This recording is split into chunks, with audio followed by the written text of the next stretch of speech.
The laughter started before the attorney finished reading the appraisal. $600? Marissa said. For that van? Tammy covered her mouth, but not quickly enough. A short laugh escaped between her fingers. Dylan Stevenson sat across from them at a polished conference table in Ely, Nevada, with both hands around a paper cup of cold coffee. His father had been dead since 2025. The black jacket Dylan had borrowed pinched beneath his arms, and the room smelled faintly of copier heat and lemon cleaner. The attorney, Mr. Bell, waited for the laughter to stop. Dylan looked at the document in front of him. There it was, in plain language. John Stevenson's broken 2001 survey van, together with everything inside it, passed to Dylan. So did the residue of the estate, meaning whatever remained after every named gift, bill, and expense had been handled. According to Tammy, nothing remained. According to the appraisal, the van was worth $600. Marissa received their father's house and Stevenson's survey yard at 412 Copperwash Road. Tammy received his savings. Both gifts came with ordinary costs and paperwork, but they were real assets. They had roofs, account balances, and buyers who would understand what they were looking at. Dylan received a vehicle that hadn't moved under its own power in 2 years. Mr. Bell cleared his throat. Would you like me to continue? Yes, Dylan said. Marissa leaned back in her chair. At 34, she was 6 years older than Dylan and had spent most of his life talking to him, as if he'd arrived late to an important meeting. She wasn't laughing now. She was studying him, waiting to see whether he understood how badly the division had gone for him. Mr. Bell read the remaining language. Tammy had been appointed executor. She would pay the final expenses, distribute the property, and close the estate. The van's contents transferred with the vehicle. Any estate property not specifically named passed to Dylan under the residuary clause. That's everything, Mr. Bell said. Dylan looked down at his father's signature. John had signed the will 7 months before his death. The letters were uneven, but the final stroke still rose sharply, the same way it did on repair receipts and birthday cards. Dylan remembered watching that hand guide a socket wrench into a place he couldn't see. Don't force it. Feel where it wants to sit. He set down the coffee. Did Dad say why? Dylan asked. Mr. Bell folded his copy of the will. He didn't discuss his reasons with me. Marissa gave a quiet sigh. Because Dylan liked the van. I asked him, Dylan said. And he answered. No, you answered for him. Tammy gathered the papers into a neat stack. At 62, she had John's square hands and his habit of pressing an index finger against a page before making a point. Your father knew you worked on vehicles, she said. He probably thought you could make use of it. The transmission was slipping before he parked it, Marissa said. The brakes are locked, the battery's dead, and something chewed the wiring. He gave Dylan a repair bill. Dylan didn't look at her. You had it inspected? I had the whole yard inspected. You've been busy. Somebody had to be. That landed harder than she expected. For a moment, Marissa looked away. During John's last month, Dylan had driven twice a week from his rented room near the edge of town. He brought groceries John didn't eat and fixed small things John claimed weren't broken. A leaking toilet valve, a loose handrail, the switch on the old kitchen fan. Marissa had arranged appointments, spoken with the insurance office, and kept a folder of every bill. Each of them had done what came naturally. Each had privately believed the other was doing the easier part. Tammy slid Dylan's copy of the will toward him. The residue sounds important, he said. It's standard wording, she replied. John didn't own anything else. You checked? I'm the executor. Of course I checked. It was a firm answer, but Dylan noticed the small pause before it. Tammy had checked the accounts, county tax statements, vehicle titles, and the records in John's desk. She hadn't searched every old survey file. She didn't believe she needed to. Marissa stood and buttoned her coat. I need the van out of the yard by Friday. Mr. Bell looked up. The vehicle belongs to him as soon as the distribution receipt is signed. That's why I'm telling him. Friday? Dylan said. I've got someone coming to look at the property. The whole yard? The office, workshop, storage sheds, and loft. All of it. You're selling Dad's business? There is no business. Dad stopped taking field jobs. The equipment's still there. Old equipment, old paper, old furniture. I'm not paying taxes and insurance so Dust can keep its address. Dylan felt his grip tighten around the edge of the table. Stevenson's survey yard had been part office, part workshop, and part family weather system. John could be calm at home and impossible there. He'd kept stakes sorted by color, sharpened pencils with a pocket knife, and expected every tool to return to the hook it came from.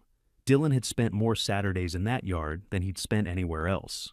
He knew which loft window rattled in a west wind. He knew the sink needed a hard turn to stop dripping. He knew the van's rear doors only opened if someone lifted the left handle while pulling the right one. None of that gave him a claim to the property. "How long have you had a buyer?" he asked. "I don't have one yet, but someone's coming. A commercial broker?" Tammy glanced at Marissa. She hadn't known about Friday. Mr. Bell pushed a distribution receipt across the table. "This acknowledges that you received the van, its keys, its title, and the contents described in the will." Dylan read every line. His father had taught him that too. A person in a hurry usually wanted something from the person being hurried. There was nothing unusual in the receipt. No land, account, or secret promise waited between the lines. Just the van, its contents, and a clause saying Dylan accepted delivery. He signed. Marissa watched the pen move. She'd expected an argument, perhaps even a refusal. His quiet acceptance unsettled her more. Mr. Bell handed him a thin envelope. Inside were the title and 2 keys. One was the worn ignition key Dylan remembered. The other was smaller, with a square brass head and no label. "What's this one?" Dylan asked. Tammy looked at it. "Probably a cabinet key." "Which cabinet?" "I don't know. John kept keys for everything." Mr. Bell had no answer. His function was finished, and he made that clear by closing the estate folder and rising from his chair. They walked into a sharp February afternoon. Snow from the previous week had turned gray at the edges of the parking lot. Marissa headed toward her car without saying goodbye. Friday morning, she called over her shoulder. "After that, I'm having it hauled. Where? Wherever takes scrap." Dylan stood still. Tammy stopped beside him. "She doesn't mean half of what she says. She means that." "Yes," Tammy admitted. "She means that." Dylan put the keys into his pocket. "Did Dad ever talk to you about the residue?" "No." "The van?" "Only to complain that mice had gotten into it." "Why leave me everything inside?" Tammy rubbed her thumb across the corner of her folder. "Because the files weren't worth separating from the vehicle." She believed that, or wanted to. Closing probate had become the one task she understood. John was gone. The bills could be paid, the gifts transferred, and the forms filed. Every open question felt like another loose end he'd left for her to tie. "If you find personal records," she said, "call me. Some of the field books may belong with the yard. The will says the contents are mine." "I know what it says." "Then why would they belong with Marissa's property?" I said May. "Don't make this difficult before we know what's there." Dylan looked at the attorney's envelope in his hand. "I'll tell you if I find something that affects the estate." Tammy's mouth tightened. It wasn't the promise she wanted, but it was one she could hold him to. "All right," she said. "Friday is unreasonable. I'll tell her you need the weekend."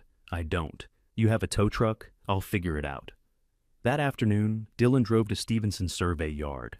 The chain across the entrance hung loose from one post. Marissa's car was parked beside the office, its rear hatch open. She was carrying banker's boxes from the building and setting them on the gravel. The yard occupied a long strip between Copperwash Road and a dry rise covered in rabbit brush. A low metal workshop stood at the back.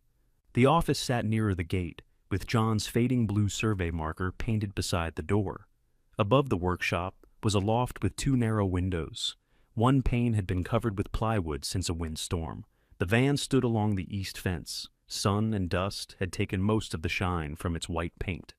Stevenson Land. Surveying remained visible on one side, though several blue letters had peeled at the edges. The front tires were soft. A brown water stain ran below the windshield. One mirror hung at an angle. Dylan walked toward it slowly. Marissa set down another box. "It looks worse up close." He tried the driver's door. The old ignition key opened it. A dry smell came out. Paper, dust, mouse nests, and vinyl warmed by the sun. The seat had split along one seam. John's dented travel mug remained in the cup holder. A faded orange vest lay folded behind the passenger seat. Dylan put one foot on the step but didn't climb in. The last time he'd ridden in that seat, John had complained for 20 miles about a radio host and then stopped at a gas station to buy Dylan coffee. He'd taken his without sugar, forgotten that Dylan used cream, and gone back inside to get it. That was John. Care often arrived disguised as an inconvenience. Marissa came up behind him. "Take whatever you want from the cab," she said. "The rest is probably moldy. The rest came with it." "I know." "Do you?" She crossed her arms. "Don't start." Dylan climbed inside. He turned the ignition. Nothing happened. Not a click, not a weak light on the dash. He pulled the hood release. It moved without resistance. "Cable's broken," he said. "Add it to the list." He ignored her and went around the front. He reached through the grill, found the release lever by touch, and pressed it with the end of the ignition key. The hood lifted half an inch. That tiny movement felt better than it should have. Dylan raised the hood and propped it open. The battery terminals were white with corrosion. Several wires near the firewall had been stripped bare. Marissa had been right about the rodents. "You can still call the scrapyard," she said. "No. What are you going to do with it? Move it. And after that, I don't know yet." For once, she had no quick answer. She returned to the office and carried out another box. Dylan opened the side door. Metal shelving lined one wall. Survey poles, old safety cones, a tripod, plastic cases, and bundles of wooden stakes filled most of the space. Along the other wall stood a shallow map cabinet built into a steel workbench. Its wide drawers had recessed handles and typed labels beneath cloudy plastic strips. County roads, utility plans, copper wash. The cabinet looked ordinary. John had opened those drawers hundreds of times with a pencil tucked behind one ear. Dylan pulled the copper wash handle. It moved less than an inch and stopped. He tried the little brass key from the attorney's envelope. It fit the lock beneath the workbench, but it wouldn't turn. "Of course," he said. He leaned closer. Dust packed the lock. A dark line of rust showed beneath the drawer front. His phone rang. It was Sophia Keller. She didn't begin with condolences. She had already given them at the funeral, quietly and without trying to improve the moment. "How bad is it?" she asked. Dylan looked through the open side door at the flat tires. "You knew I was here? Marissa called me. She wants to know whether the old field equipment adds value to the yard." "What did you tell her?" "That depends on whether she expects a surveyor to buy 20 years of dust." Despite himself, Dylan smiled. Sophia had worked beside John for nearly 7 years before opening her own small practice. She knew the van, the files, and John's habit of correcting everyone's measurements before checking his own. "I need to move it," Dylan said. "When?" "Before Friday. That's 2 days." "I noticed." There was a pause. Sophia had appointments waiting and a stack of active jobs. She also needed access to John's older field data because several boundary projects in her files connected to work he had done. Helping Dylan wasn't charity. It was useful, complicated, and likely to irritate Marissa. "I can borrow a trailer tonight," she said. "The workshop beside my office has space. The brakes are seized." "I know." "How?" "Your father tried to make me help free them last spring. We got one wheel loose before he decided lunch was more urgent." Dylan rested his hand on the cabinet. "Why didn't he finish?" "He said he'd get to it." John had said that about the loft window, the leaking workshop sink, and the van's wiring. Then time had finished first. Sophia spoke again. "I'll bring a winch and wheel dollies. We won't make it run tonight, but we can get it through my door." Dylan looked toward the office. Marissa was watching from the steps. "Bring them," he said. Sophia arrived after sunset in a pickup pulling a flatbed trailer. The temperature dropped fast, and their breath showed beneath the yard light. One rear wheel refused to turn. Dylan crawled underneath with a flashlight while Sophia worked the jack. "You've got 10 minutes before I lose feeling in my fingers," she said. "You wore the thin gloves. I believed the forecast. That was your first mistake." They removed the wheel and backed off the frozen adjuster through the access slot. Rust fell into Dylan's sleeve. The drum resisted, shifted, then turned with a rough scrape. Sophia spun it once by hand. "There," she said. "It still hates us, but it moves." Marissa stood near the office door with her coat pulled tight. She'd expected the van to remain where it was, forcing her to take control. Instead, she watched Dylan guide it onto the trailer, one slow foot at a time. When the tires finally crossed the workshop threshold at Sophia's place, it was almost midnight. Dylan stepped down from the trailer, cold, filthy, and more awake than he'd felt since the funeral. The van was still broken. The cabinet was still jammed. He still had no idea why John had left him a worthless residue and an unlabeled key. But the van was out of Marissa's yard. It was under a roof. Dylan switched on the workshop lights, placed the brass key beside his tools, and said, We start with the brakes. Sophia took off one glove with her teeth and checked the time. We start after sleep, she said. You're holding that wrench like it insulted your mother. I'm fine. You drove a dead van onto my floor at midnight. You drove the truck, and I'd like to continue making good decisions. She showed him the small room behind her office. There was a folding cot, a clean blanket, and a row of file boxes against one wall. Dylan had slept in worse places, though he couldn't remember ever being so tired while standing still. Sophia locked the workshop. Before leaving, she pointed toward the van. One condition. I knew there'd be one. I get access to the field records that connect to my active jobs. If they're in the van, if they're in the yard, I'll need Marissa's permission. I'm not asking you to steal them. I didn't think you were. You were thinking something. I was thinking you helped because of Dad. I did. I also helped because some of his records are the only clean trail through 30 years of boundary work. Both things can be true. That sounded like something John would have argued with for 10 minutes before admitting she was right. Dylan sat on the cot and removed his boots. Sophia turned off the office light. Sleep, she said. We'll disagree properly in the morning. He woke to the smell of coffee and the sound of a metal door rolling upward. The workshop looked different in daylight.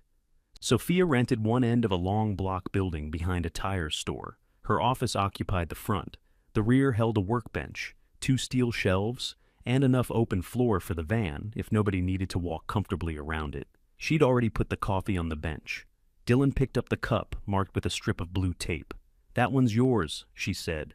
Mine has enough sugar to preserve fruit. He drank. She had remembered the cream. The van's condition became clearer as they worked. The left rear brake was seized worse than the right. One front hose showed deep cracks.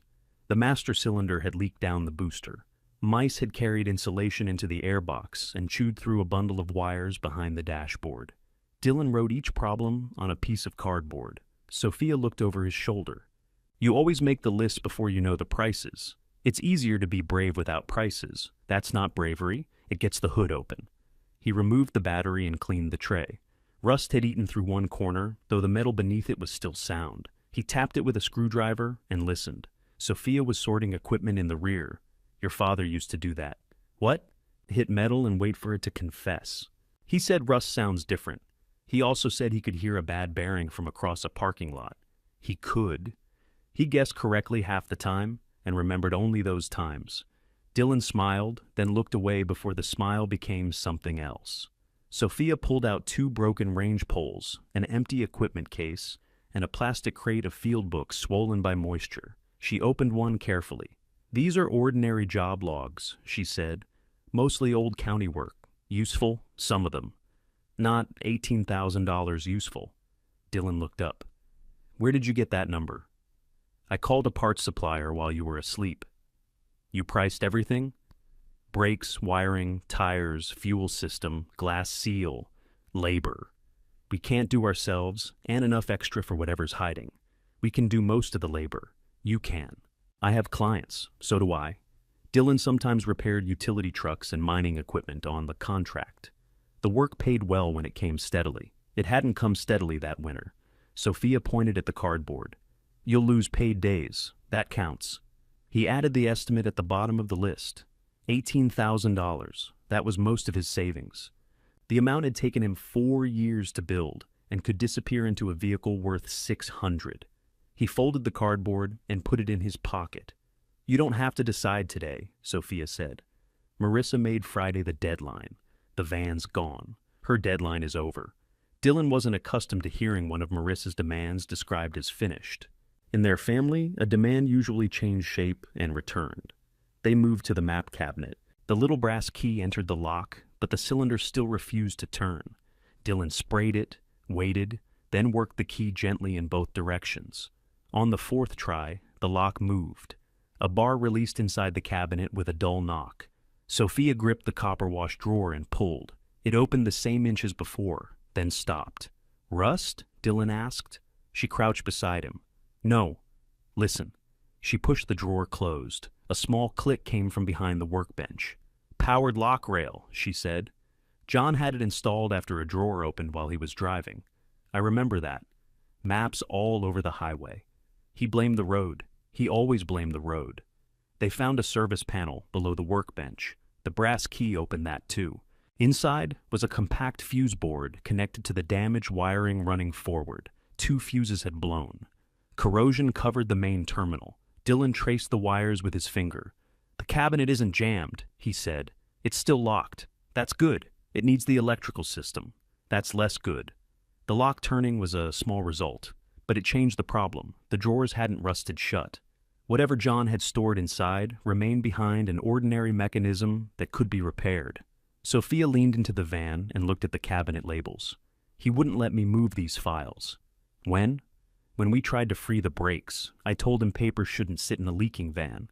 He said the records belonged with the vehicle. All of them?" He didn't explain. "Did he say anything about me?" "No." The answer disappointed Dylan, though he had no right to expect another one. Sophia noticed. He didn't say much about anybody while he was working. He talked about Marissa. He complained about Marissa. That counted as talking. "He complained about you, too." Dylan looked over. "He said you tightened everything as if it might escape." "That's not a complaint. It was when he needed the bolt removed." His phone rang on the workbench. Marissa. He watched it for 2 rings before answering. "What's wrong?" he said. "Why does something have to be wrong?" "You called before 9. The sink in the workshop is leaking again." "Turn the valve off." "I did. It's still dripping." "Then you turned the wrong valve." There was silence. "I've got the broker coming tomorrow," she said. "Can you take a look?" Dylan looked at the van. Sophia had heard enough to understand. "I'm working." "On what?" "My van. You're spending time fixing that while water runs into the cabinet under my sink?" The word "my" was quiet. That made it sharper. "You can call a plumber. You know the building. So does every plumber in Ely. They have pipes in other buildings too." Marissa lowered her voice. "I'm not asking for a major favor. Dad always had you handle this stuff." There it was, the family role he knew how to perform. Dylan fixed what broke. Marissa handled what mattered. Tammy handled what was official. John had rarely asked Dylan to sit down and discuss the future of the yard, but he'd called whenever a truck failed, a door sagged, or a heater made the wrong sound. Dylan had mistaken being needed for being included. The mistake wasn't entirely theirs. "I'll come at lunch," he said. Sophia waited until he ended the call. "You know she can hire someone." "I know." "Then why are you going?" "Because a leak can ruin the cabinet she plans to sell. It doesn't deserve water damage." Sophia handed him a flashlight. "Neither does the van." At noon, they drove to the yard together. Sophia needed to see which field books remained in the office, and Dylan wasn't willing to ask Marissa for her twice. Marissa met them outside with a handwritten list. "The sink's first," she said. "Then the loft window. The plywood is loose again. There's also a light out over the rear door." Dylan read the list. "You said the sink." "I noticed the rest this morning." Sophia glanced at him, but said nothing. Inside the workshop, water had collected in a roasting pan beneath the drain pipe. Dylan opened the cabinet. The supply valves were dry. "It's not the faucet," he said. "The drain seal failed. Can you fix it?" "Yes." He found plumber's putty in John's old supply cupboard. The lid was stuck. He tapped it against the counter, opened it, and smelled the mineral oil his father used to keep the putty soft. Marissa stood in the doorway while he removed the drain. "Did you get the van moved without damage?" Yes." "Where is it?" "At Sophia's workshop." Marissa looked toward the office where Sophia was examining file drawers. "For how long?" "We haven't decided. I need those records kept together. The records in the van came with the van. I mean the yard records. Then talk to Sophia. She knows what she needs." Marissa folded the repair list in half. "You're being difficult about everything. I'm fixing your sink." "You know what I mean." He did. Marissa wanted him to make the sale easier, accept what he'd been given, and remain available enough that the family still felt intact. Dylan wanted her to look at him once and see someone who belonged in the decisions, not someone called after the decisions caused a practical problem. He pressed new putty around the drain and tightened the fitting. "Run the water," he said. Marissa turned on the faucet. No drops fell into the pan. "That should hold," Dylan said. "Thank you." It was sincere, which made refusing the rest harder. Sophia entered with 3 field books in her hands. "These cover 2 jobs I'm working near Murray Street," she said. "I'd like to scan the relevant pages and return them. Are they valuable? Marissa asked. They're useful. Then they stay with the yard. Paper staying in a locked drawer helps nobody. A buyer may want the archive. A buyer may throw it away. Marissa's expression changed. That possibility had occurred to her, but she hadn't wanted it spoken aloud. Tammy arrived while they were still standing there. She carried an inventory form on a clipboard and looked from Sophia's field books to Dylan's wet hands. I thought the van was removed, she said. It is, Marissa replied. He came back for the sink. Tammy nodded, as if that restored the expected order. She handed Dylan the clipboard. I need you to identify which tools in the workshop were John's and which were kept in the van. I can do that later. Probate can't close until the inventory is complete. You said everything was checked. The assets were checked. I still need to separate the gifts. Dylan took the clipboard. Several rows were blank. You listed the van contents as assorted equipment. That's what they are. You want a detailed list now? Marissa wants the yard cleared. We need to know what goes with you. He nearly agreed. Then he saw the loft window repair on Marissa's folded paper, the field book Sophia couldn't use without permission, and the water stain on his sleeve. Everyone had a task for him. None of them had asked what repairing the van would cost, or whether he had somewhere permanent to keep it. He handed the clipboard back. I'll inventory the van because it's mine, he said. You can inventory the workshop. Tammy blinked. You know the equipment better. Marissa owns it. She can hire someone. Marissa held out her list. What about the window? The sink was causing damage. The window can wait for your broker. He washed his hands, dried them on a shop rag, and followed Sophia outside. At her workshop, he unfolded the cardboard estimate and placed it beside the open service panel. $18,000 still looked reckless. The corroded terminals still needed replacing. The drawers still wouldn't open. Sophia set the borrowed field books on her desk. Marissa had allowed her 1 hour to scan them at the yard, under supervision. It wasn't trust, but it was access. Dylan picked up a screwdriver. I kept thinking if I helped her sell the place, she'd treat me like I had a say in it. Sophia switched on the bench lamp. Would she? No. He removed the first damaged wire from the cabinet fuse board and labeled it before reaching for the next. The next one came free with a soft snap. Dylan marked both ends with masking tape. Sophia sat at her desk in the front office, turning fieldbook pages beneath a scanner. Every few minutes, the machine dragged in another sheet of light. You're making labels for wires you plan to replace, she said. I'm making labels so I replace the right wires. Your father used colors. My father used whatever tape was closest. He'd call that a system. He called every habit a system. Sophia saved another scan and carried the fieldbook back to the workshop. Marissa had counted the pages before letting it leave the yard. She'd also photographed the book's worn cover, as if Sophia might replace it with a convincing copy from a store that sold old survey records. I have to return these by 5, Sophia said. She wants to lock them up before she leaves, then finish yours. I'll handle this. What are you trying to make it do? Release the cabinet rail, through damaged wiring, through a fuse test lead. That wasn't an answer to my question. Dylan turned on the bench light and pointed into the service panel. The wires from the fuse board disappeared behind the wall, then passed beneath the floor toward the front electrical system. Most vehicle cabinets used a simple mechanical latch. John's had a lock rail that secured every flat drawer whenever the engine was running. The system had made sense when the van moved. It made less sense now that a damaged wire anywhere in the circuit could keep the cabinet shut. If I feed the solenoid here, Dylan said, we'll know whether the lock itself works. And if the short is inside the cabinet, the fuse blows. What if the solenoid pulls halfway and jams harder? Then I get to tell you that you were right. Sophia considered that. Use the smaller fuse. I was going to. You picked up the larger one. I was putting it away. She gave him a look and returned to the scanner. Dylan found the proper fuse. He could have forced the lock rail with a pry bar. The cabinet was only sheet steel, but the drawers were shallow, and their contents lay close beneath the top panel. One bent edge could tear every map inside. He connected a spare battery to the test lead. Nothing smoked. That was the first good sign. When he touched power to the terminal, something moved behind the drawers. It wasn't the clean release Sophia had hoped to hear. The rail lifted, struck metal, and dropped again. She came back from the office. Do it once more. Dylan touched the lead to the terminal. The same lift. The same sharp knock. The solenoid works, he said. The rail doesn't. Something's holding it. They removed the lower service cover. The rail ran vertically behind the drawer faces, protected by a narrow steel channel. Dylan could see the bottom end, but not the point where it caught. Sophia crouched beside him. "Can you reach it?" "Not without removing the cabinet." And removing the cabinet means taking out the workbench, the shelving, and half the wall panel. You make it sound restful. "There may be another interlock." "Where?" "Up front." John could have tied it to the ignition or parking brake. Sophia stood. "Then the van's wiring isn't a separate repair." "No, the cabinet depended on the damaged electrical system.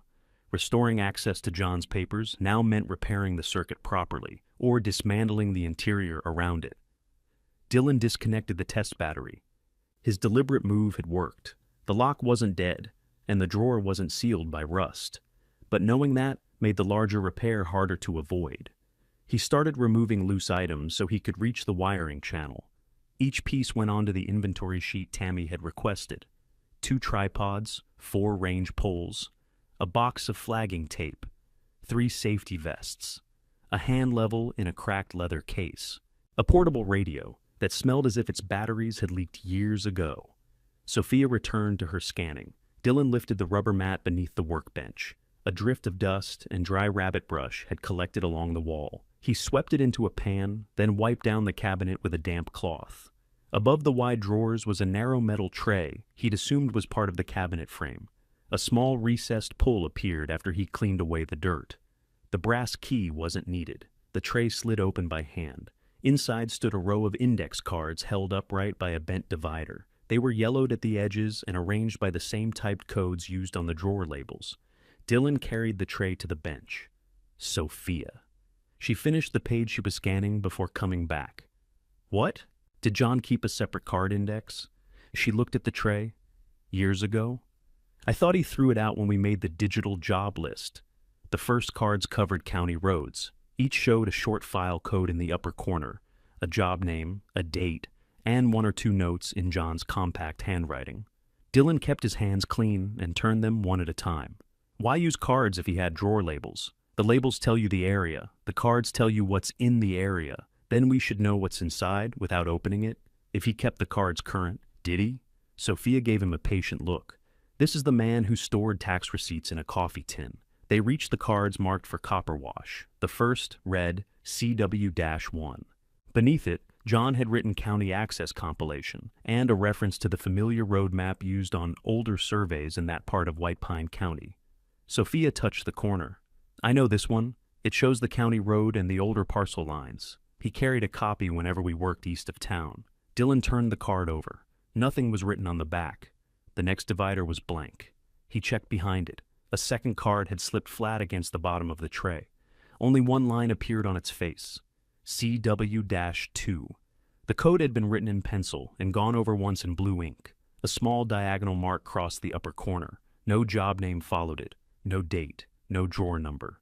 The rest of the card was empty. Dylan placed it beside CW-1. "What does the corner mark mean?" he asked. Sophia leaned closer. "I'm not sure. You've seen it before. I've seen marks like it. John used them when a field note changed something on the office copy." "Changed what?" "Anything. A bearing, a monument description, the spelling of a name. It wasn't one fixed meaning." "So this says there was a second copper wash record. It says he made a second index card. That's not the same thing?" "Not until we find the record." Dylan checked every card behind it. The sequence moved on to another area. There was no further reference to CW-2. Sophia opened her laptop and searched the digital job index. Copper Wash produced several survey jobs, but none carried that code. CW-1 appeared once beside the county access map. CW-2 didn't appear at all. "Maybe he started the card and never finished it," she said. "Would he ink the code before he had a record? He might." "Would he mark the corner?" Sophia didn't answer immediately. She disliked giving certainty where she had none. John had valued that about her until it delayed an answer he wanted. "No," she said at last. "That part is odd." Dylan looked toward the locked copper wash drawer. The second code didn't prove there was another map inside. It didn't say what the record covered or whether it mattered now. But the cabinet had one known copper wash map, one index card for that map, and a second card for something absent from every list they could search. He photographed the card beside CW1, then returned both to the tray in the same order. Tammy needs a copy, Sophia said. Why? Because you promised to tell her if you found something that affected the estate. We don't know that it does. We don't know that it doesn't. She'll tell Marissa. Probably. And Marissa will want the cabinet. It came with the van. That hasn't stopped her wanting things so far. Dylan slid the tray closed. I'll tell Tammy when I know what the card refers to. Sophia held his gaze. That's not hiding estate property, he said. It's an unlabeled index card. I didn't say it was property. You were about to. I was about to say that waiting has a cost. If Tammy learns about it from someone else, she'll think you hid it. Who else knows? I do. The answer wasn't a threat. That made it more useful. Dylan took out his phone and called Tammy. She answered from the yard, where she was checking serial numbers against the inventory. Voices and a closing cabinet sounded behind her. I found an index card in the van, Dylan said. What kind? One of Dad's file cards. It says CW-2. Is that a survey number? I don't know yet. What does Sophia say? That it may refer to a second copper wash record. May? The card's incomplete. Tammy became quiet. Have you seen that code? Dylan asked. No. Did Dad ever ask you to move copper wash files? No. Why would he ask me? You helped him at the yard. I helped with billing when your mother was alive. I didn't handle field records. Dylan heard the defensive note and left it alone. The drawer is still locked, he said. I'm repairing the electrical system. Don't damage anything. I'm trying not to. If there's another survey, it may belong with the business records. The cabinet and contents are mine. I understand that. I'm saying a client record can carry obligations. What obligations? Privacy, retention? I don't know. Ask Sophia. Sophia had heard. She nodded once. On that point, Tammy wasn't wrong. I'll call when we know more, Dylan said. Call before you remove or copy anything. Tammy ended the call. Dylan put down the phone. You wanted her told, he said. I didn't say you'd enjoy it. Sophia checked the time and gathered the field books. She needed to return them to the yard, then drive south for an afternoon boundary check. The van occupied space where she normally loaded equipment for those jobs. You can keep it here through next week, she said. After that, I need the floor. That wasn't the deal last night. Last night's deal was to get it through the door. It's through the door. I need more than a week, then get it rolling enough to move outside. The cabinet wiring runs through the dash. I know. The brake parts won't arrive until Tuesday. I know that too. You've thought about this. I run a business, Dylan. The van can't become the business because your father left it in pieces. He folded the inventory sheet and put it on the workbench. What if CW2 connects to one of your jobs? Then I'll help trace it. If it doesn't, I'll still help enough to know what John filed. But I can't cancel paying work while you decide whether every loose screw is a message. The words hurt because they touched something he'd been doing without admitting it. He had saved John's travel mug, his stiff orange vest, even the cracked radio. Each item had felt like a small instruction he wasn't clever enough to understand. Dylan picked up the radio and placed it in a box marked Personal Effects. This isn't about every screw, he said. No, it's about one card. That's better. Sophia left with the field books. Dylan stayed beside the open side door. A repair estimate sat in his pocket. A deadline now sat on Sophia's floor. Tammy knew about the unexplained code and expected another call. Whatever CW2 represented might also carry duties to someone whose name they hadn't found. He had planned to make the van move because it was the only part of John's working life the family had handed him. Now, movement wasn't enough. Dylan opened the wiring diagram, found the circuit running from the ignition to the cabinet interlock, and circled it in pencil. Then he wrote CW-2 at the top of a clean sheet and began a list of every place the missing record could be. The first place on the list was the crate of swollen field books. Most had job numbers on their covers. A few had only months and years. Dylan arranged them on the workbench without opening any page that resisted. Damp paper could tear at the binding with almost no warning. Sophia returned before 8, carrying a bag of brake parts and the 3 books Marissa had allowed her to scan. She counted the pages again, she said. Did you lose any? Several hundred. I replaced them with recipes. She placed the books on Dylan's bench. Marissa wants these back before the broker arrives. Leave them here for 10 minutes. They don't belong to you. I want to check the correction marks. Sophia understood. She opened her laptop and brought up the photographs of CW2 and CW1. Then they searched the 3 field books page by page. John's marks appeared everywhere. Check marks, circles, question marks with heavy dots. None matched the short diagonal line through the corner of the CW2 card. Dylan returned the books to her. "You should take them back. You said 10 minutes. It's been 9. I'll use the extra minute to admire your restraint." After she left, he continued with the books from the van. One had fused shut along the bottom edge. Another contained nothing but elevation notes for a drainage project west of town. A third was full of phone numbers, half of them crossed out. He found the diagonal mark in the 4th book. It appeared beside a page headed Copper Wash. The cover showed a year from a decade earlier. John had recorded an ordinary field visit with weather, mileage, and equipment numbers. Near the bottom, he had written that runoff had moved visible stakes along the wash. The original line needed checking.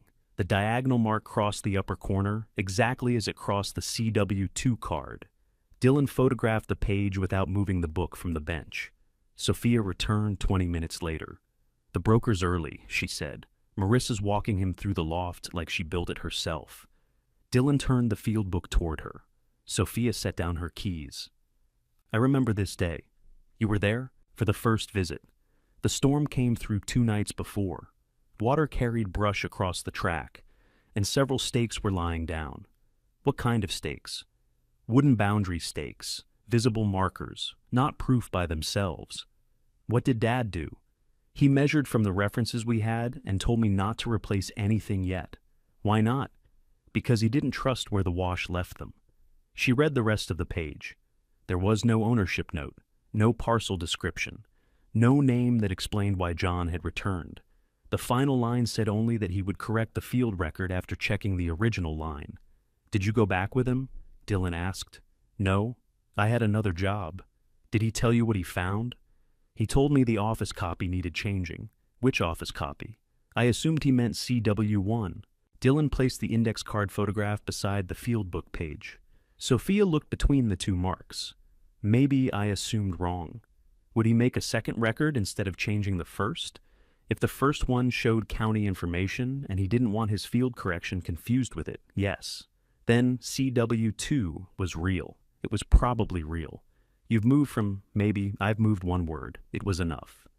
The card hadn't been an abandoned label. John had used the same mark on a completed field note about a correction.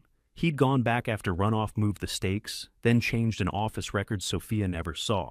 Dylan checked the rest of the book. 2 pages had been removed cleanly near the binding. The page numbers continued without a gap, because John numbered field entries, not sheets. "Were those missing when you used it?" Dylan asked. "I don't know. Could they be the correction? They could be grocery lists. Don't turn every absence into evidence." He looked at the cut edge. "They weren't torn out." "No. He used a knife." That was how John removed pages he wanted to file flat. He slipped a piece of cardboard beneath the sheet, cut close to the binding, then pressed the page beneath a stack of equipment manuals until it stopped curling. Sophia knew the habit. Dylan did too. "If those pages were filed," Dylan said, "they may be in the drawer. They may. And the lock rail needs the van circuit." "Yes." He shut the field book carefully. Sophia had brought a written estimate from the parts supplier. Tires, brake assemblies, hoses, a master cylinder, wiring, battery, windshield seal, and fuel system work brought the likely cost to $18,000 once outside labor was included. The number hadn't improved overnight. "I can't promise this record matters," she said. "I know. It may document a line that was corrected somewhere else years ago. I know. You'll still own a van worth less than the repairs. I know that too. Then what are you deciding?" Dylan looked at the cabinet. Until that morning, repairing it had been a way to keep something John had touched. That reason still mattered, but it wasn't enough to empty a savings account. Now the cabinet held a record John had made after a physical problem changed what people could see on the ground. It might affect someone who still relied on that line. Leaving it trapped in a dead vehicle no longer felt like protecting John's memory.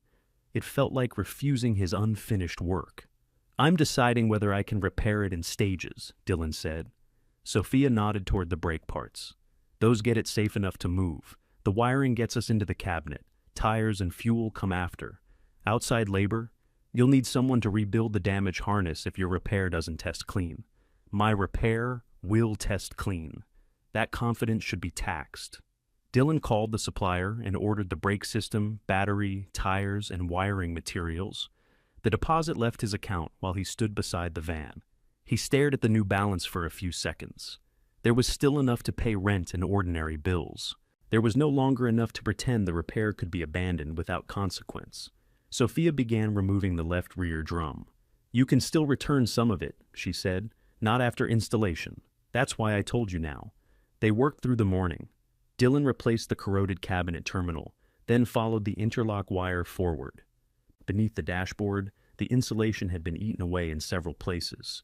One damaged section had melted against the metal support. He separated the wires and tested each branch. The cabinet circuit held continuity until it passed through a small relay connected to the parking brake. John's system required the brake to be set, and the ignition switched to accessory before the drawer rail released. It prevented anyone from opening the cabinet while the van moved. Dylan bypassed nothing. He cleaned the relay socket, replaced the damaged section, and built the circuit back the way John had intended. By late afternoon, the new battery powered the interior lights. A weak yellow bulb came on above the rear doors. Sophia stood inside the van, looking at dust that had been hidden in darkness for years. "That's almost disappointing," she said. "I expected music. The radio has battery acid in it." Then, no music? Dylan turned the ignition to accessory and set the parking brake. The cabinet solenoid pulled. This time, the rail rose farther before striking the obstruction. One drawer handle moved a fraction more than before, then stopped. The electrical repair had worked. The mechanical rail was still caught. Sophia placed her fingers against the drawer face while Dylan powered the circuit again. "It's binding near the top," she said. "Can you feel which drawer? Copper wash or the one above it?" They removed the trim around the cabinet.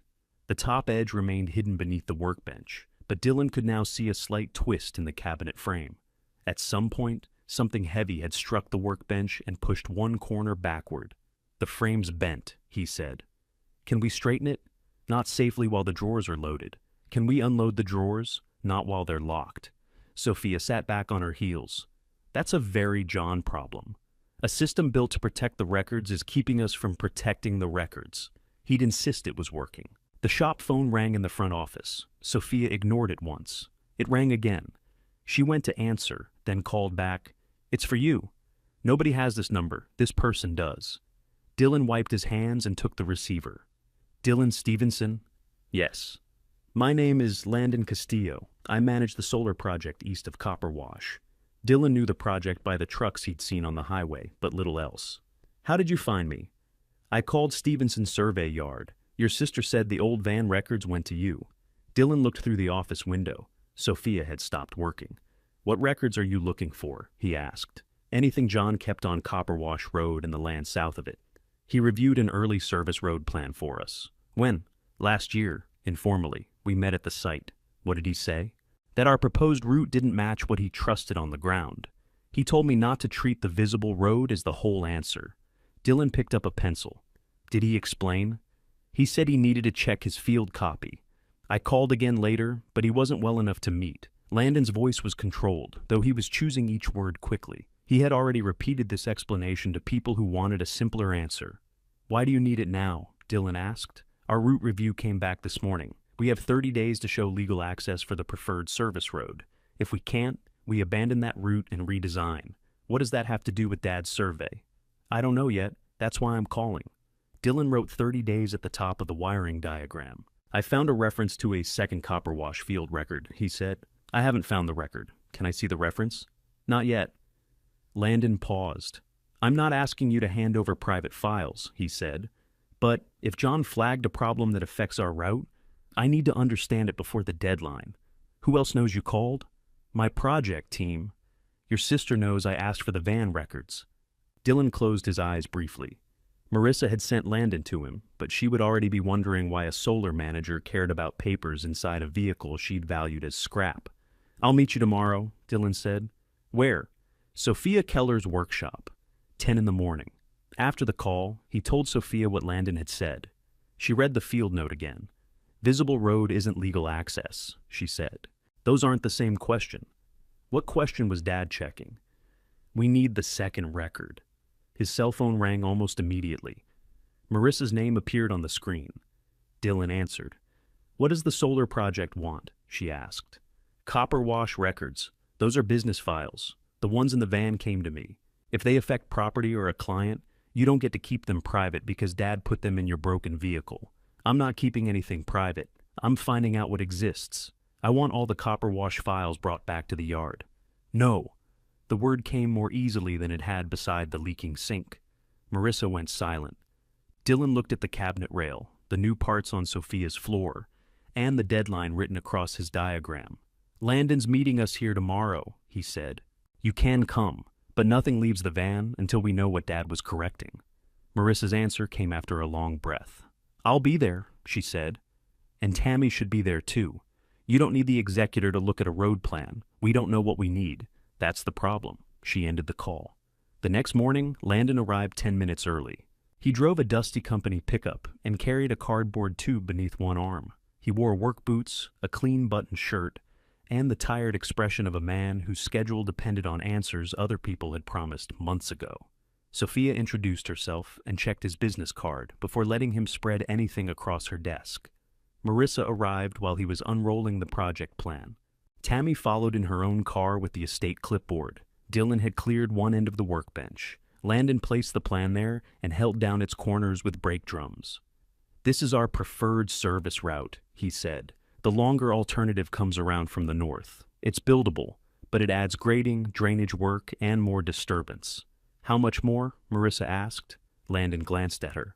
Enough that we have to settle this route first. That wasn't my question. It's the answer I can give you. Marissa didn't like being handled carefully. Dylan could see her deciding whether Landon's caution meant the issue was important or merely inconvenient. Sophia studied the plan. A dark line left Copper Wash Road, followed an existing track, then turned south before reaching the project site. Parcel lines appeared faintly beneath it, but the plan carried a warning that ownership and access remained subject to verification. What did John review? She asked. An earlier version of this. Did he survey it? No. I asked him for a quick field opinion before we paid for the full access review. Then, whatever he said wasn't a certification. I understand that. Tammy touched the warning printed beneath the route. If this is a legal access problem, your company should have title records. We have records, Landon said. We also have a concern raised by the person who knew this ground better than anyone we spoke to. What concern? Dylan asked. Landon pointed to the place where the proposed road left the visible county track. John stopped here. You were with him? Sophia asked. Yes. We drove out together. He made me stop the truck, then walk the edge of the wash. He said the route shown on our plan relied too much on what people could see. The stakes? Dylan asked. He mentioned stakes that had moved years earlier. He told me the county road and the access we needed weren't automatically the same thing. Tammy shook her head. John could be overly careful. That's why I listened to him.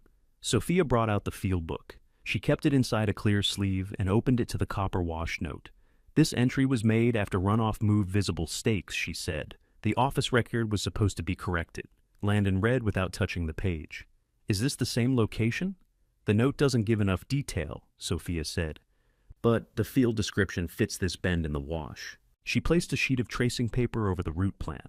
Using the county road reference and the turn Landon had identified, she marked the area John would have been checking. The shaded section covered a short but necessary part of the preferred route. Landon leaned over it. If that's where his concern was, we need the corrected record. We need it too, Dylan said. Marissa looked from the tracing paper to the van. Until then, the vehicle had been a broken thing Dylan refused to discard. Now, a project manager had driven across town because something inside it might answer a live access question. She didn't know the answer, and she didn't know whether it carried money. She only knew that other people had begun treating the contents seriously. Open the cabinet, she said. The rail is caught. Cut it. Sophia shook her head. Not with maps inside. Then remove the cabinet. That risks bending the drawers. Marissa turned to Dylan. You said the electrical repair worked. It powered the lock. The frame is twisted. How long will it take? I don't know. Landon rolled one corner of the plan between his fingers. Our 30 days started yesterday. That's your deadline, Marissa said. It becomes ours if John's record is the reason you called, Dylan replied. Tammy moved the brake drum off the estate clipboard and set the papers flat. Before this goes any further, I need to be clear about something. John didn't own forgotten land out there. Nobody had said he did.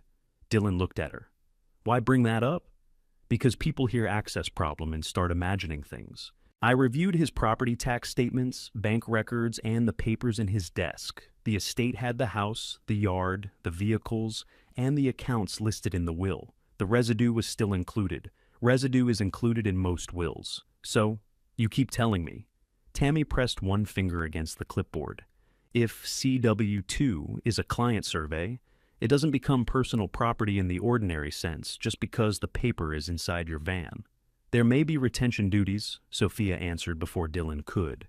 The original record needs to remain protected. Any professional use requires verification.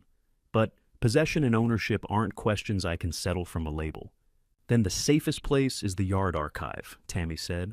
The safest place is the cabinet where John filed it, Dylan replied. Once I can open that cabinet, Marissa crossed her arms. You mean once you spend the rest of your savings proving you inherited old paper? Dylan didn't ask how she knew about the cost. Sophia's face answered. Marissa had questioned her while they waited for Landon, and Sophia hadn't treated the estimate as a secret. Landon looked at Dylan. What do you need from me? Tell us everything John said at the site. That was most of it. He asked who had chosen the turn off the county road. I told him our engineer used the existing track. He said an existing track could cross several different rights without showing where one ended. Did he name an owner? Sophia asked. No. Did he mention a parcel? No. Did he show you a map? He said the useful copy was in his van. Everyone looked toward the open workshop door. That was the partial answer Dylan had needed. CW2 wasn't merely connected to some old correction in the same area. John had told Landon the useful record was in the van. Tammy heard the same thing and immediately understood the exposure. If the paper affected a current project, keeping probate simple would become harder. She wanted the record found, but she wanted it placed where she could account for it. When it opens, she said, I'm present. So am I, Marissa said. Dylan looked at Sophia. So am I, she added. Not for the estate, for the survey record. Landon rolled the plan and slid it back into the tube. I don't need to be present when you open personal files. I need to know whether John's concern applies to our route. We'll call you, Dylan said. Soon, please. Landon handed him a smaller copy of the proposed route. It showed no final ownership conclusions. It was simply the line his company hoped to use and the area that still needed proof. Before leaving, he stopped beside the van. John made me walk that bend twice, he said. The second time, he asked what would happen if our trucks blocked emergency access during a storm. What did you say? That we'd maintain passage. He believed you? I think he was deciding whether to. Landon left. Tammy gathered her papers. I want the card and field note photographed for the estate file. You can have copies, Dylan said, and the original record when it's found. No, not automatically. I'm not trying to take it from you. You're deciding where it belongs before seeing it. I'm trying to close your father's estate, then record that the cabinet came with the van and the cabinet is being repaired. Tammy's lips pressed together. She wrote something on the inventory form. Marissa remained beside the workbench after Tammy walked out. How much have you spent? She asked. That's my business. $18,000 is more than the van will ever be worth. Then you don't need to worry about it. I'm worried about Dad's files. You wanted them hauled to scrap 2 days ago. I didn't know a company was waiting for one. Dylan folded Landon's root copy and placed it inside a clean folder. That doesn't make the rest yours. Marissa looked at the cabinet, then at the new brake parts on the floor. I'll give you $5,000 for the van and everything in it. Sophia stopped sorting tools. Dylan stared at his sister. The offer was more than 8 times the appraisal and still far below what he'd committed to the repair. You said it was junk. I'm offering to save you from spending money you don't have. I had the money. Past tense? That's not your concern. It becomes my concern when you think Dad hid some answer for you because he left you the vehicle nobody else wanted. The words reached the place she intended. Dylan picked up the brake hose and checked its fitting before answering. No, he said. You didn't even think about it. I thought about it at the will reading. You didn't have this offer then. I had you telling me what my part of Dad's life was worth. Marissa took her coat from the chair. The offer stands until the yard sells. The answer doesn't. She left without another word. Sophia waited until Marissa's car was gone. That could have paid back some of what you spent and put the files in a yard she's selling. You don't have to convince me. I'm convincing myself. That's more expensive. They worked through the afternoon. The new rear brake assemblies fitted cleanly. One front caliper had to be replaced, but Sophia found the part in the morning delivery. Dylan flushed the lines while she watched for clear fluid at each wheel. When he pressed the pedal, it held firm for the first time. Again, Sophia said. He pressed it again. No drop. They lowered the van from the stands. Dylan released the parking brake, and Sophia pushed at the rear door. The van rolled across the workshop floor without a wheel dragging. It was only a few feet. The engine still couldn't start, and the damaged harness still needed hours of work, but the vehicle could be moved outside when Sophia needed the floor and brought back under cover when she returned. Dylan guided it through the door, with a tow strap attached to her pickup. The tires crossed the threshold and settled on the gravel behind the building. Sophia shut off the truck. "You met my deadline," she said. "One of them." His phone gave a short tone. Marissa had sent a written offer for the van and its contents. Beneath the amount, she'd added that any copper wash records should remain with Stevenson's survey yard during the sale. Dylan showed the message to Sophia. She noticed, Sophia said. He looked at Landon's route copy through the van window. A second deadline now sat beside the first. Marissa's offer would expire when the yard sold, and Landon's preferred road would disappear if the missing record stayed locked too long. Dylan opened the driver's door, set the parking brake, and turned the new battery to accessory. Behind him, the cabinet rail lifted and struck the bent frame again. The sound was cleaner than it had been before. Sophia listened from beside the open rear doors. "The rail's lifting all the way," she said. "The frame is stopping it." Dylan switched off the power. "Then we straighten the frame. With the drawers loaded, we support the cabinet first." They brought the van back inside and removed the shelving above the workbench. The bolts fought them. John had used thread locker on everyone, then painted over the heads. Dylan heated a stubborn bolt and leaned against the wrench. Sophia held the cabinet brace. "Don't snap it." "I'm not trying to." That's what people say before snapping things. The bolt moved. They worked for 2 hours before reaching the upper cabinet mount. The impact had pushed the right corner backward less than half an inch. It wasn't much, but the drawer rail had almost no clearance. A hydraulic spreader could move the frame. It could also buckle a loaded drawer and destroy whatever lay near its edge. Dylan lowered the tool. "We need the drawers unlocked before we straighten it." "We need it straight before they unlock," Sophia said. "There may be a manual release from the top. What do we remove to reach it?" He looked toward the van's interior roof. "The whole cabinet." Sophia sat on the step. "You're going to say, 'There's another way.'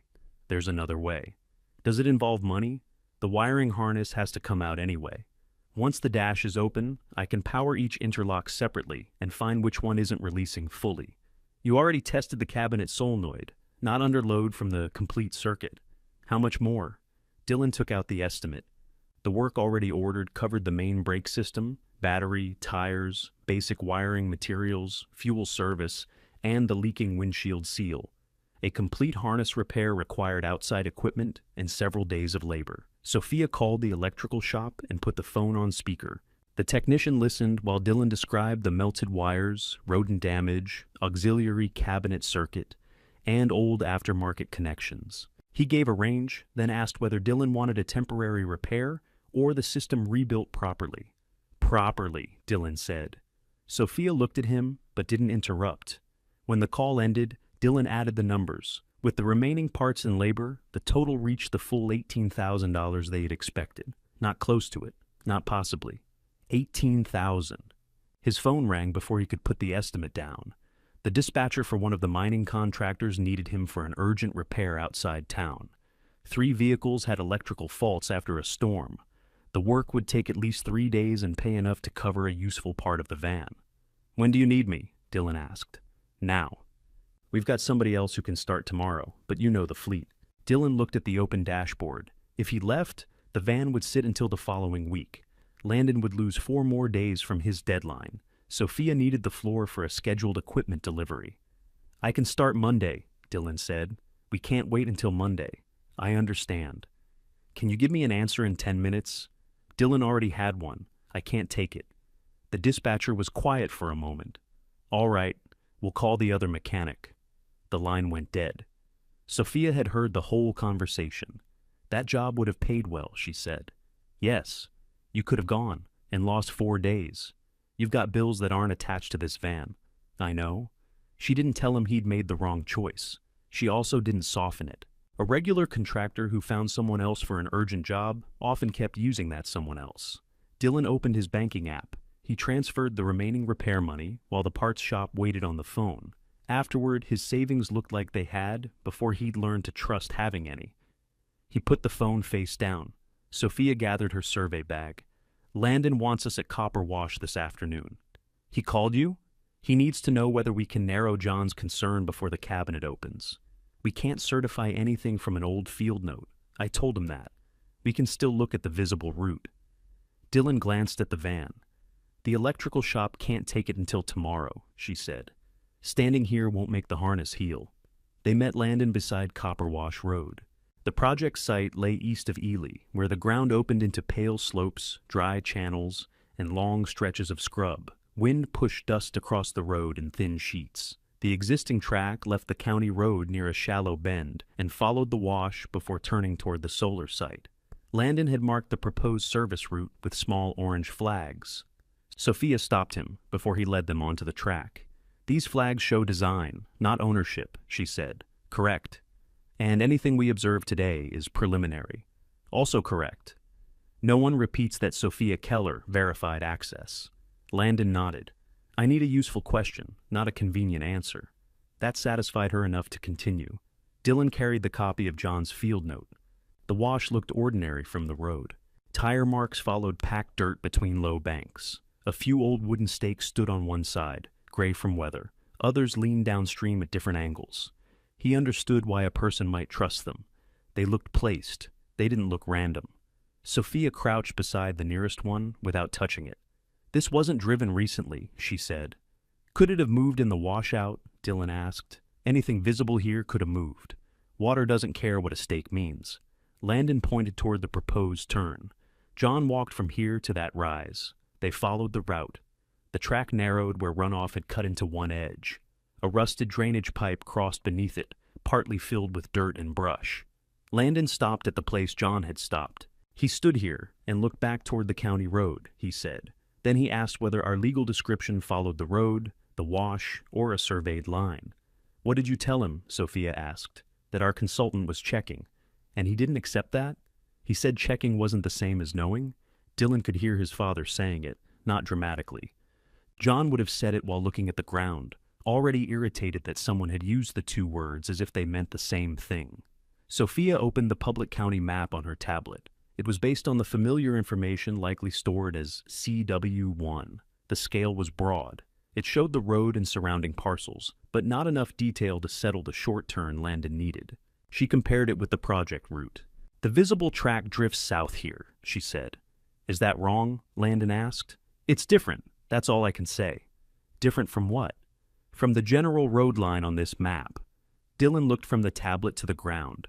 Would CW2 show the original line? If John made it as a correction, it should show what he relied on. Should? I haven't seen it.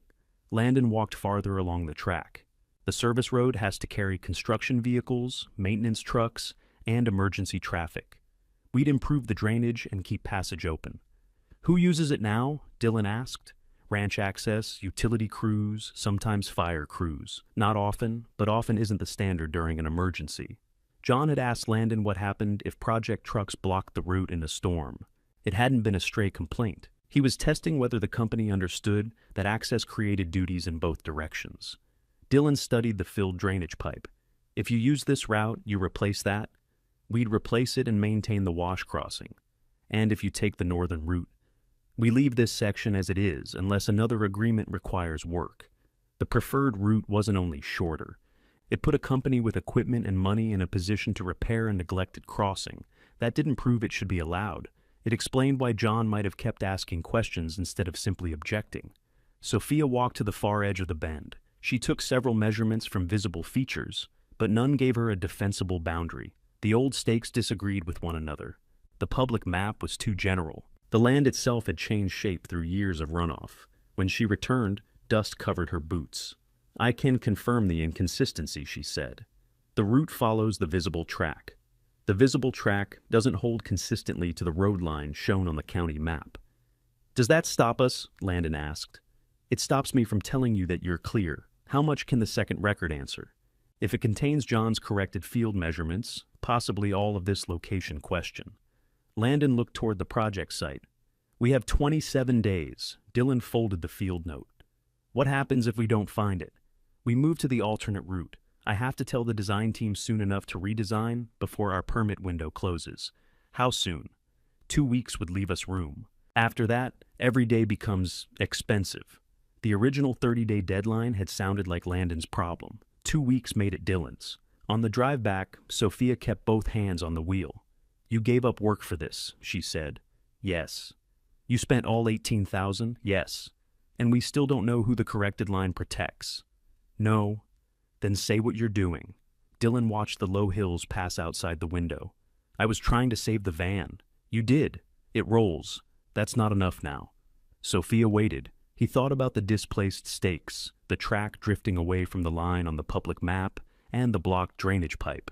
He thought about John returning to correct a record when it would have been easier to leave the visible markers alone. "I want to find the survey Dad trusted," Dylan said. "Then I want you to test it before anybody builds, sells, or claims anything from it." "That's a different job." "I know. It may not give you what you want. I don't know what I want from it yet."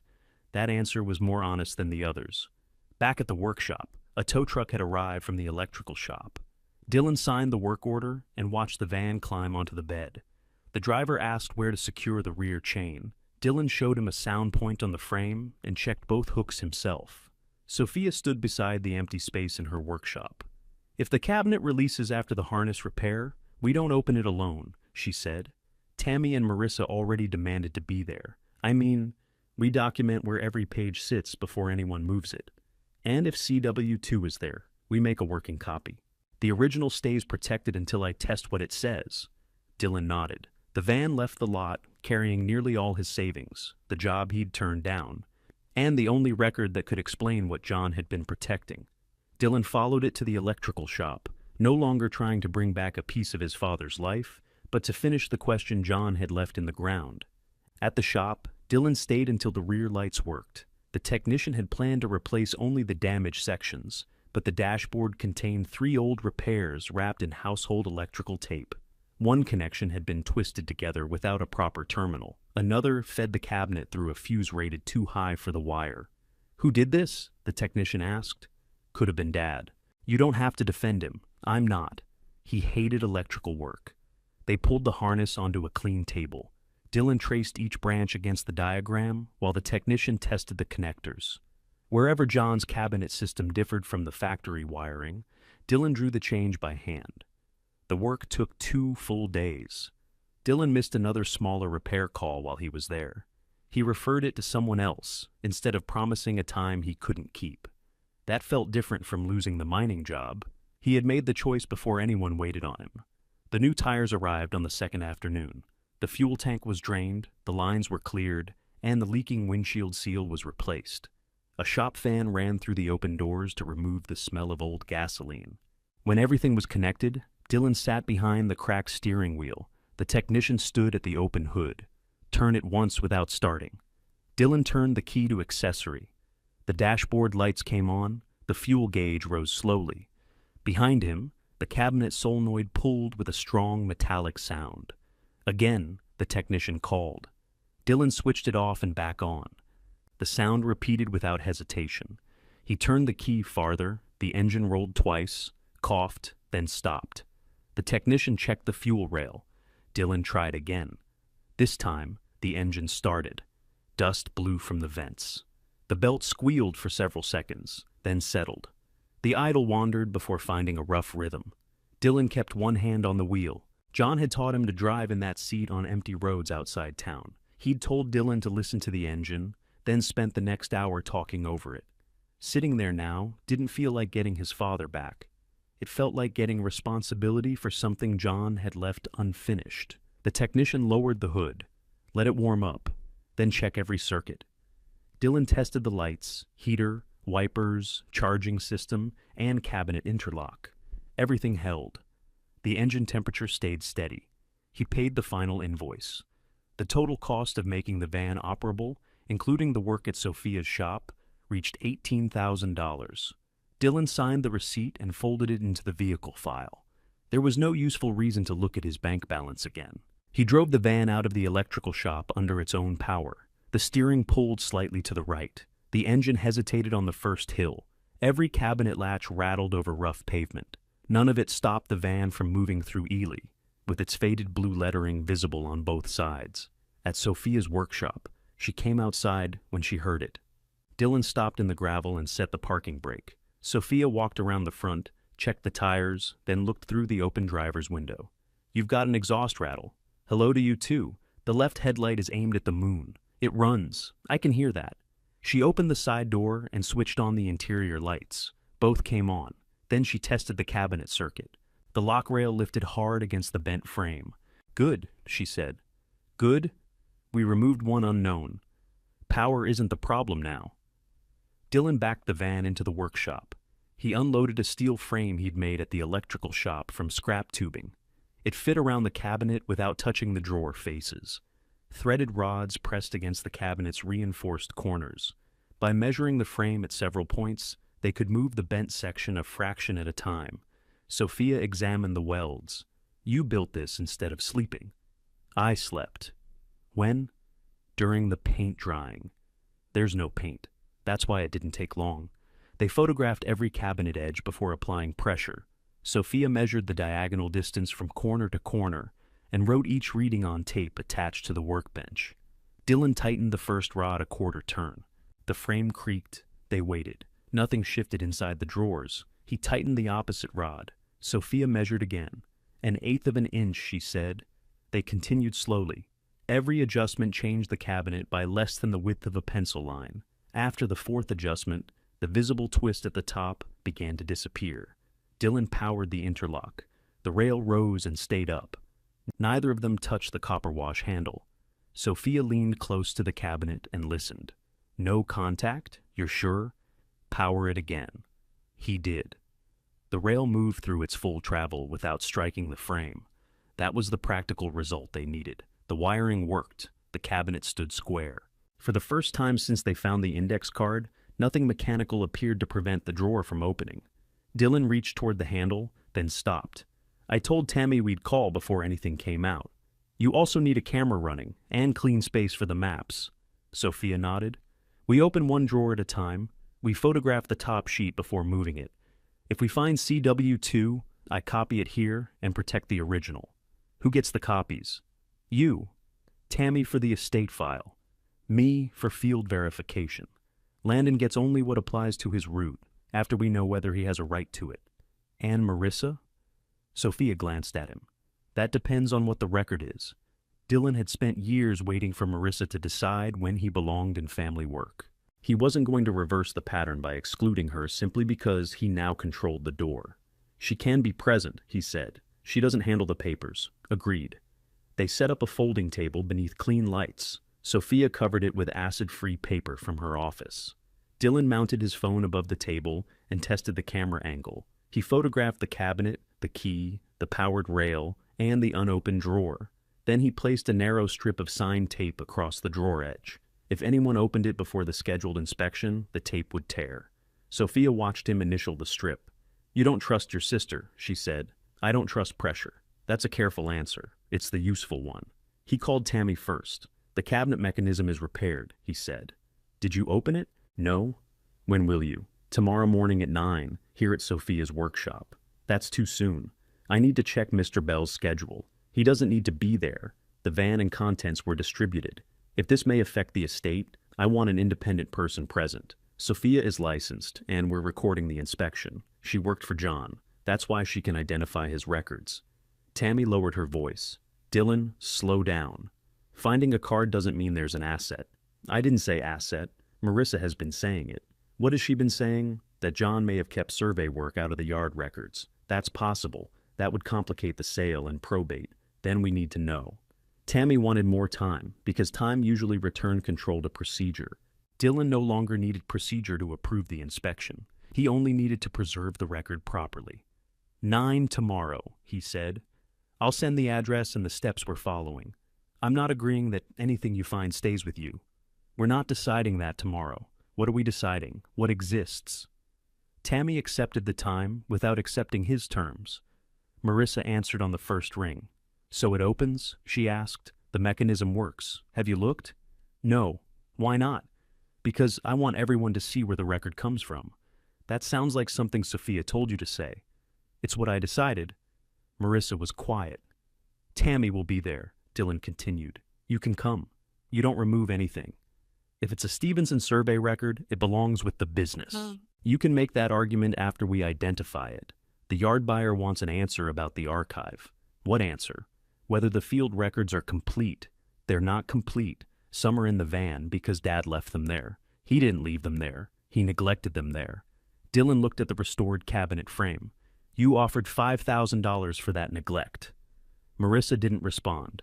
9 tomorrow, he said. I'll be there. After the call, he sent one message to both women. It listed the inspection time, the address, and the handling steps. Photographs before movement, copies made on site, original documents protected. No removal until ownership and professional duties were clear. He sent the same procedure to Landon, though he told him not to attend. Landon replied that he understood and asked for a call as soon as they knew whether John's record touched the proposed route. Sophia read the messages. You've made this very formal. I've made it hard for anyone to say later that they weren't told, and easy for them to know exactly where the drawer is. Dylan looked toward the workshop door. The van could be locked. The cabinet had its own key. Sophia had an alarm, and the sign tape would show interference. Still, the message had given Marissa a time, a place, and a precise target. He moved the van to the center bay, locked every door, and kept both keys.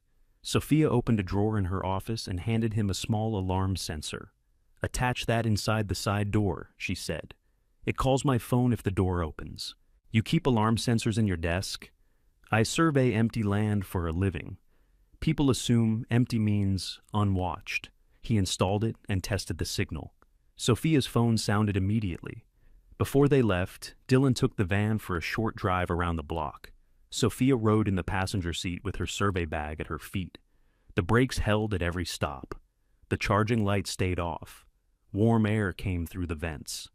When they returned, Dylan parked beneath the workshop light and switched off the engine. For the first time, the van had completed a trip and returned ready for another. Sophia checked the sign tape through the side window. Still sealed, she said. Dylan locked the workshop. Marissa's written offer remained on his phone.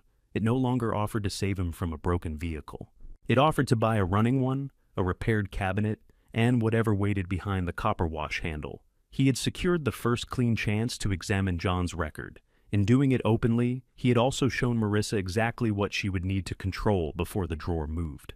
The alarm sounded at 8:40 the next morning. Sophia's phone rang first. Dylan's followed a few seconds later because she'd added him to the alert list. He reached the workshop before she did. Marissa and Tammy stood outside the locked door. Neither had entered. The alarm had been triggered when Marissa pulled the side handle to see whether it was open. I touched the door, she said. You're acting like I broke in. Dylan checked the lock. It held. Through the window, the sign tape remained across the copper wash drawer. You arrived early. So did you.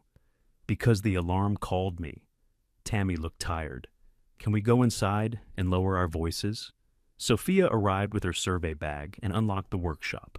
She silenced the alarm, then checked the van before allowing anyone near the cabinet. The tape was intact. The side doors were locked. Nothing had moved. Dylan set up the camera while Tammy placed her estate clipboard on the clean table. Marissa didn't remove her coat. Before you open anything, read this. She handed Sophia a printed page. It wasn't a court order or a letter from an attorney. Marissa had written it herself, as the owner of Stevenson Survey Yard.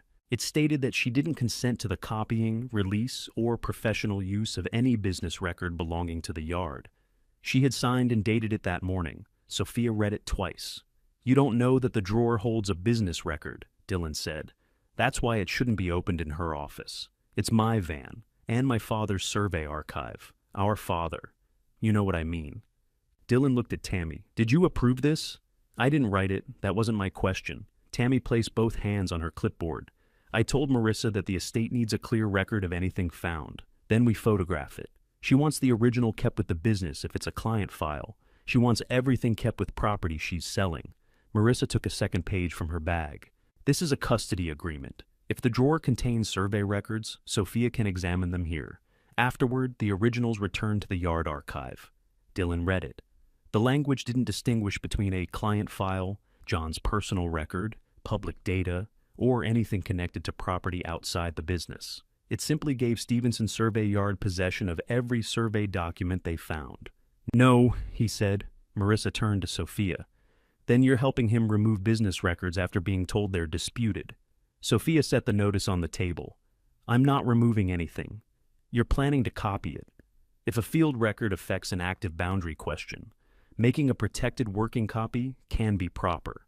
Without the business owner's permission, the record may not belong to the business. Then let Dylan prove that first. That was the counter step Marissa had prepared. She couldn't take the van. She couldn't undo the will. She could place enough doubt around the records to make Sophia's license and practice part of the fight. Sophia looked at Dylan. We can't open the drawer today. His hand stopped over the camera mount. Why? Because we agreed to handle the record cleanly. It isn't clean if I'm accused in writing before I touch it. She wrote that herself. She still owns the yard. She doesn't own the van. I know. Then what changed? My professional involvement is being challenged. I need to separate that from your ownership. Marissa relaxed slightly.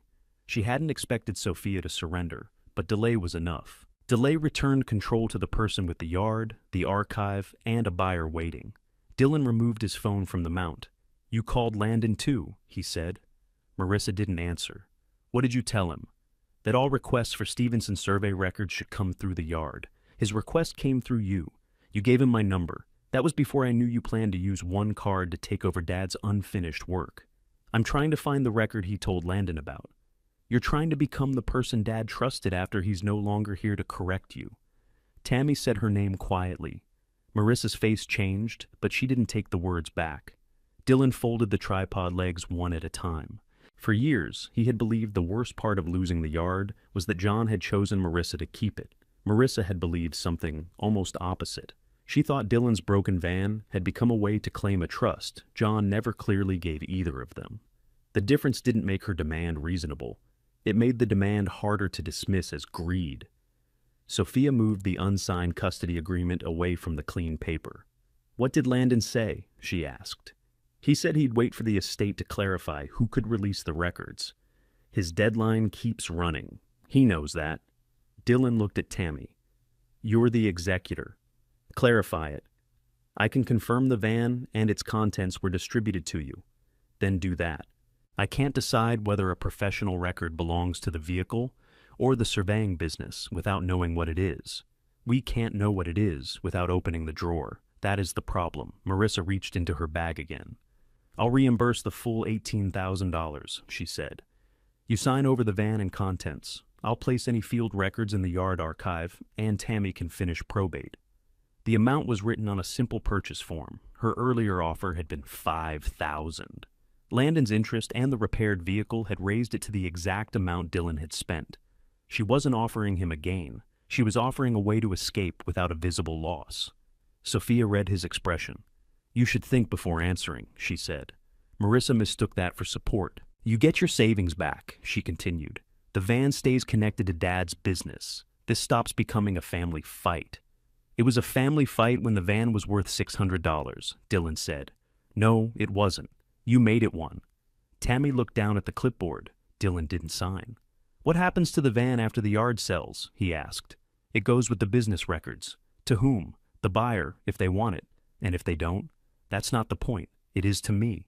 Marissa put the form back into her bag. Then I'm ending Sophia's access to the yard archive. Sophia's eyes narrowed. You already did. I sent you notice this morning. You can finish the 2 jobs you copied, but no more books leave the property. You know, some of those records support boundaries I'm required to retrace. You can request copies like any other surveyor. And wait how long? As long as the sale requires. Marissa had found the place where Dylan's plan reached beyond him. Sophia had helped tow the van, lent her floor, traced the field note, and placed her professional name beside the investigation. Now she would lose practical access to records she needed for paying work. Dylan felt the cost settle before Sophia spoke. "This isn't his decision," she said. "No," Marissa replied. "It's mine."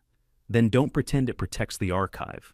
You're using access to control a document you haven't seen. I'm protecting what I inherited." "So is Dylan." Marissa's expression hardened because Sophia had placed the two inheritances on equal ground. Tammy stepped between them. "Nobody opens the drawer today. Dylan gets written confirmation of the distribution. Sophia reviews her duties. Then we meet again." "When?" Dylan asked. "Give me 3 business days. Landon has less than 4 weeks. I can't make probate move according to a solar schedule. You can send 1 signed page today. I'll speak to Mr. Bell." Marissa headed toward the door. Dylan stopped her. "If the record turns out to be a business file, I'll preserve it and provide lawful access. That's not the same as returning it." "No, it isn't. If it's personal, I keep it. If it affects the yard, we deal with that after Sophia verifies it. You've already decided you control the answer. I've decided you don't control it before we have one." Marissa left. Tammy remained long enough to photograph the unbroken tape and note the cabinet condition. She promised nothing beyond calling Mr. Bell. When she was gone, Sophia sat on the van's side step.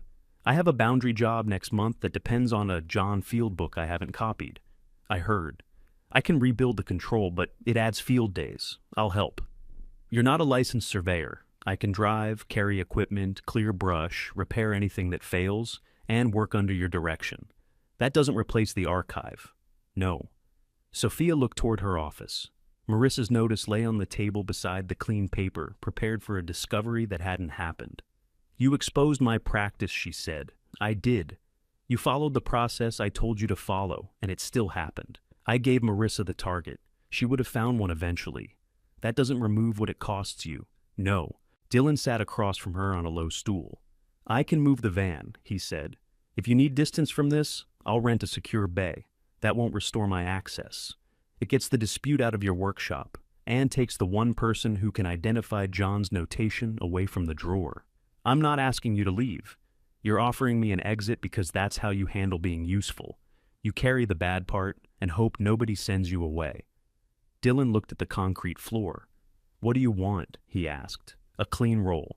I authenticate the survey work. I don't decide the estate. I don't become your witness against Marissa. And if a record creates duties, you don't treat those duties as someone else's problem." "I agree." "Say what that means." "If we find a client record, it stays protected. If another owner or surveyor has a proper right to use it, we provide access. If it affects Landon's route, we test it before releasing conclusions. If it creates work, I don't expect you to do that work for free. And the yard books, I help you rebuild whatever field control Marissa blocks, for as long as that takes." Sophia studied him. "That could be weeks." "I know. You already turned down work. I know that too." The answer didn't repair the harm. It gave the harm a place in his decision. Sophia stood and removed Marissa's notice from the clean table. "The drawer stays sealed until Tammy confirms distribution in writing," she said. "After that, Marissa's objection doesn't stop an inspection. It only defines how careful we have to be." Dylan took the unsigned purchase form from where Marissa had left a copy beneath the brake drum. He tore nothing. He folded it and put it with the estate papers. He could recover his savings, return the responsibility, and let the deadline become someone else's failure. Instead, he checked the signed tape, locked the van, and accepted that whatever waited in the drawer would come with access duties, field work, professional costs, and a sister who would fight every inch she believed belonged to the yard. Then he took Sophia's survey bag to her truck and asked where they would begin rebuilding the control Marissa had taken away. Sophia handed him a fluorescent vest and pointed toward the rear of the truck. "Tripod, receiver, stakes, and the long case," she said. "Nothing gets dropped because you're thinking about the van. I know how to carry equipment. I've seen you carry too much equipment." The first job was on the edge of Ely, where 2 commercial parcels met behind a row of storage buildings. John's old field book would have saved them several hours. Without it, Sophia had to rebuild her position from public control points and measurements she could verify herself. Dylan cleared broken glass from one marker, held the rod, and wrote each reading exactly where Sophia told him. He didn't offer guesses. He didn't ask whether they were close enough. By noon, she had recovered the line she needed. It took longer than using John's notes, but it was defensible. Sophia saved the data twice and stood beside the truck eating crackers from a torn packet. "One down," Dylan said. "One partly down. What's left?" "A return visit after I calculate the corners. I'm available. You have your own work, not today. That's the problem." Dylan loaded the tripod. Sophia watched him secure the case. "You don't owe me every lost hour. I said I'd help rebuild what Marissa blocked." "You did. I meant it. I know. I'm telling you not to turn that promise into another way of disappearing into work." His phone rang before he could answer. Tammy had spoken with Mr. Bell. He could meet them at 3. "Marissa should come," Tammy said. "Invite her? You're not objecting?" "No." Tammy sounded surprised. "I thought you might want this handled without her. I want her to hear the same answer." Mr. Bell met them in the same conference room where the will had been read. The cold coffee and appraisal sheets were gone. A single page waited at each seat. Marissa arrived last and didn't remove her coat. Mr. Bell began without ceremony. "The question I was asked is narrow. Who received the van, its cabinet, and the papers physically stored inside it?" He turned to Dylan. "The will gave you the vehicle and its contents. You signed the receipt. Tammy signed the distribution record as executor. The title was transferred. On the information I have, you have the right to possess and inspect those contents." Marissa tapped the page. "Even if they're business records, possession is not the same as freedom from professional duties. A client file may carry retention or access requirements. I'm not qualified to advise on survey licensing." "So this settles nothing," she said. "It settles who may open his own cabinet." Dylan looked at Tammy. She kept her eyes on Mr. Bell. "What about the residue?" Dylan asked. "The residuary clause is also straightforward. If an estate asset was omitted from the specific gifts, and John still owned it at his death, it passes under that clause after valid expenses and claims. Even if nobody listed it in the inventory, if something is later found, the inventory can be corrected. The omission doesn't rewrite the will." Tammy spoke carefully. "We have no evidence of another asset." "Correct," Mr. Bell said. "The clause proves who receives estate residue. It does not prove additional property exists. That distinction mattered. The will could carry something John had omitted, but it couldn't create it. Dylan still needed the record, the ground, and an ownership chain that matched both." Marissa looked at him. "You asked about property before seeing the drawer. I asked what the clause means. You think Dad owns something near Copper Wash. I don't know what Dad was correcting." "You're hoping." Dylan considered denying it. The answer would have been easy and false. "I'm hoping the work meant something," he said. "That's not the same as deciding what it means." Mr. Bell slid a short acknowledgement toward Tammy. It confirmed that the van and contents had been distributed to Dylan. It also stated that any newly identified estate property would be handled according to the existing will and ordinary probate accounting. He didn't order anyone to cooperate. He didn't decide who owned a survey record. He confirmed the rule already written and left them to face what it might do. Tammy signed as executor. Her pen paused before the final stroke. "I should have written a fuller inventory when the van was distributed," she said. Marissa turned toward her. "You couldn't inventory a locked cabinet. I could have noted it separately." "Does that change anything?" "No." Tammy handed the page to Dylan. "But now it's clear. That was the uncertainty he needed removed." Marissa could still challenge how a professional record was used. She could no longer treat the cabinet as part of the yard, simply because it had once served John's work. Mr. Bell gathered his copies. "If you find a document that appears to affect ownership, don't assume the document proves itself. Confirm the public record." Sophia nodded. That was already the plan. The meeting ended. Outside, Marissa stopped Dylan beside his truck. "You could call the broker," she said. "Why would I?" "Tell him the archive is disputed. Tell him Landon's project may depend on missing records. He'll delay the yard sale." Dylan looked at her. "You think I want that?" "I think you want the yard to stay the way Dad left it." "It isn't the way he left it." "You're emptying it. Then call. Make the sale difficult. At least admit what this is." She wanted him to take the cruel shortcut, because it would make his intentions familiar. If he damaged her sale, she could tell herself the cabinet was only another fight over who had received more. "I'm not calling your broker," he said. "You have a reason. I have leverage you're worried about. That doesn't make every use of it right." Marissa's face tightened. "So, you get to be careful now?" "I'm trying. You weren't careful when Sophia lost access. No, I wasn't. The admission left Marissa without the argument she expected. Dylan continued. The drawer opens tomorrow at 9. You're still invited. Why? Because Dad's record may affect your sale. Because you're his daughter.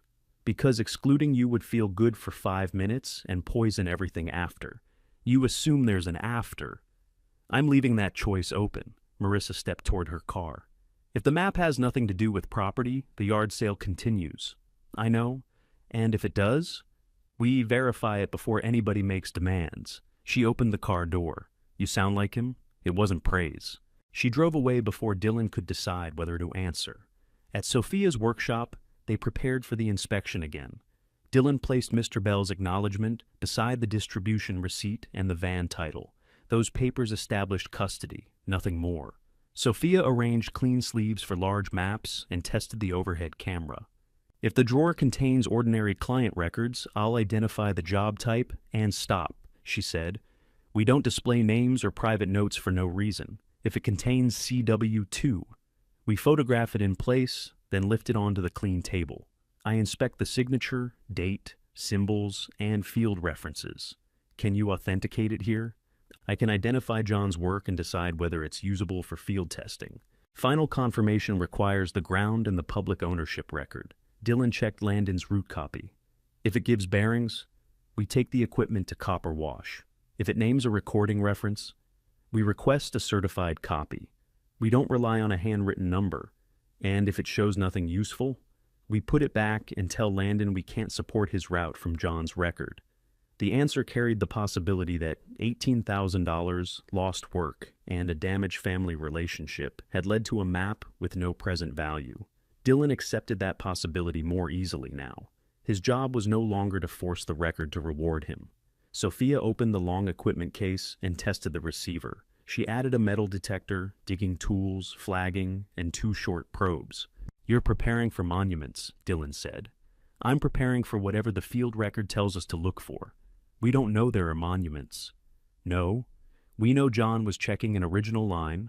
Surveyors prefer durable references when they can get them.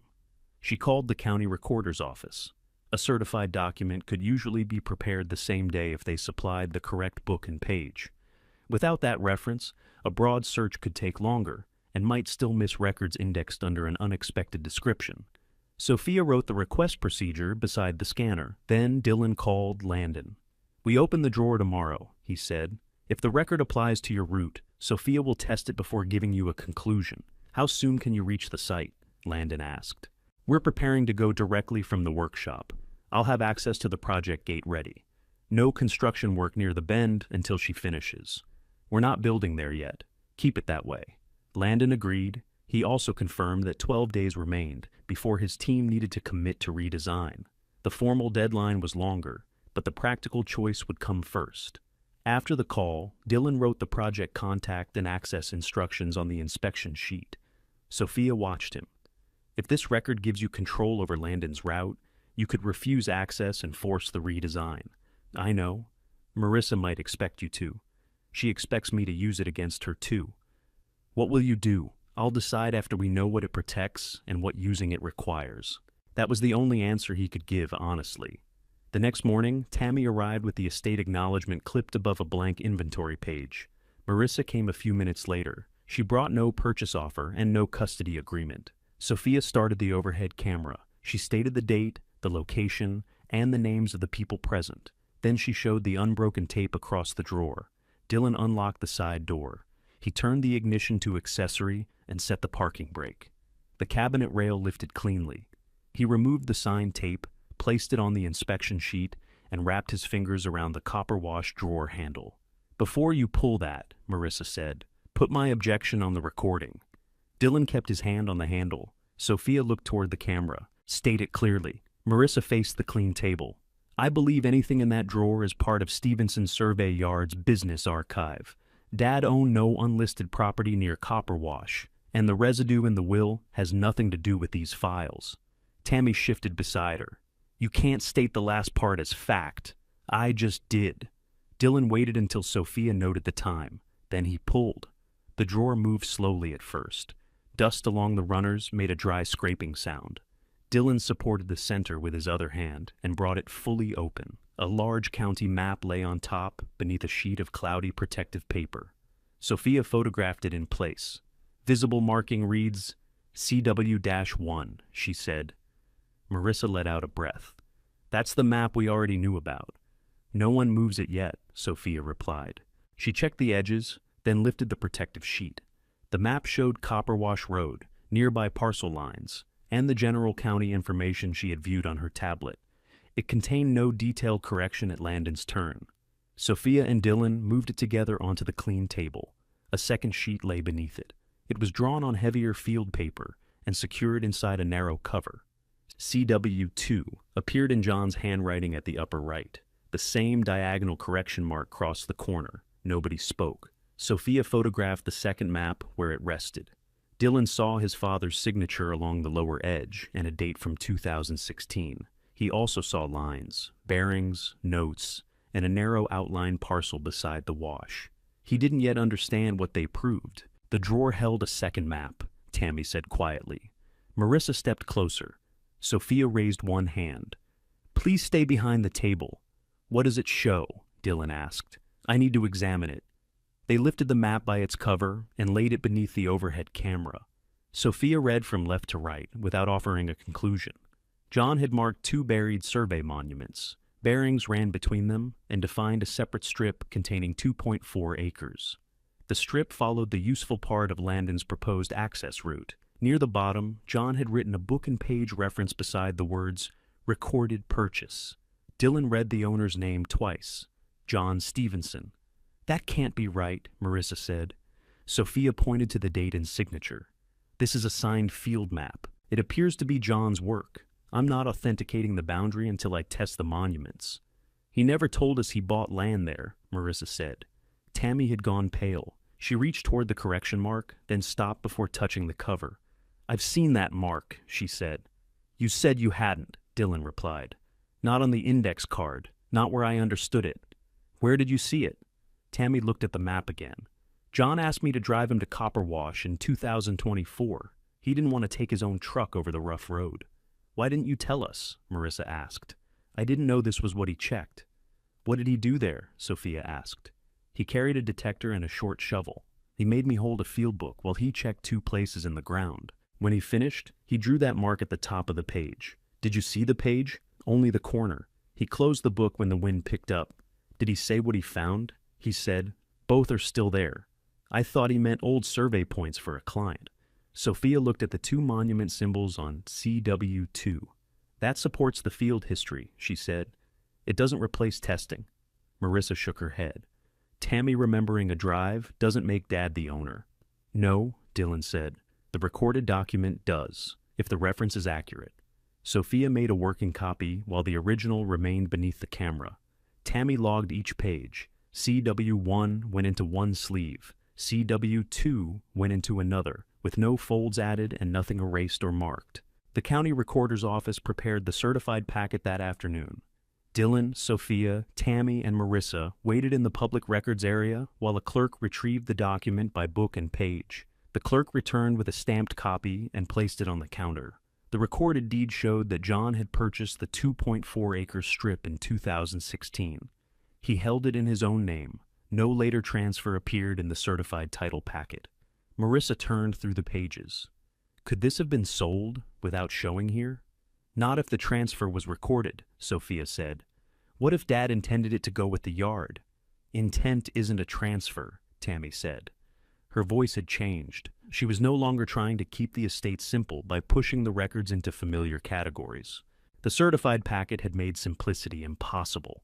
Tammy called Mr. Bell from the hallway and put him on speaker. She gave him the recorded description, the date, and the ownership name. Was this listed among the specific gifts? He asked. No, Tammy said. Was it transferred before John's death? The title packet shows no transfer, then add it to the estate inventory. Subject to the ordinary title review, it passes under the residuary clause. To Dylan, Marissa said. It wasn't a question. Yes, Mr. Bell replied. That is what the will says. He didn't congratulate Dylan. He didn't accuse anyone of missing the property. He confirmed the rule and asked Tammy to send the certified packet for the supplemental inventory. Marissa ended the call herself. "The yard used that road," she said. "Did it?" Dylan asked. "I don't know. Dad's crews worked everywhere. That doesn't change the deed. It explains why he bought it. Maybe. You think he bought it for you?" "I think he left the residue to me. I don't know why he bought this until we test the map." Marissa closed the packet. For the first time, she had no version of the estate division that made Dylan's gift an afterthought. The van's drawer had preserved the only field map that connected John's recorded purchase to a boundary that could still be found.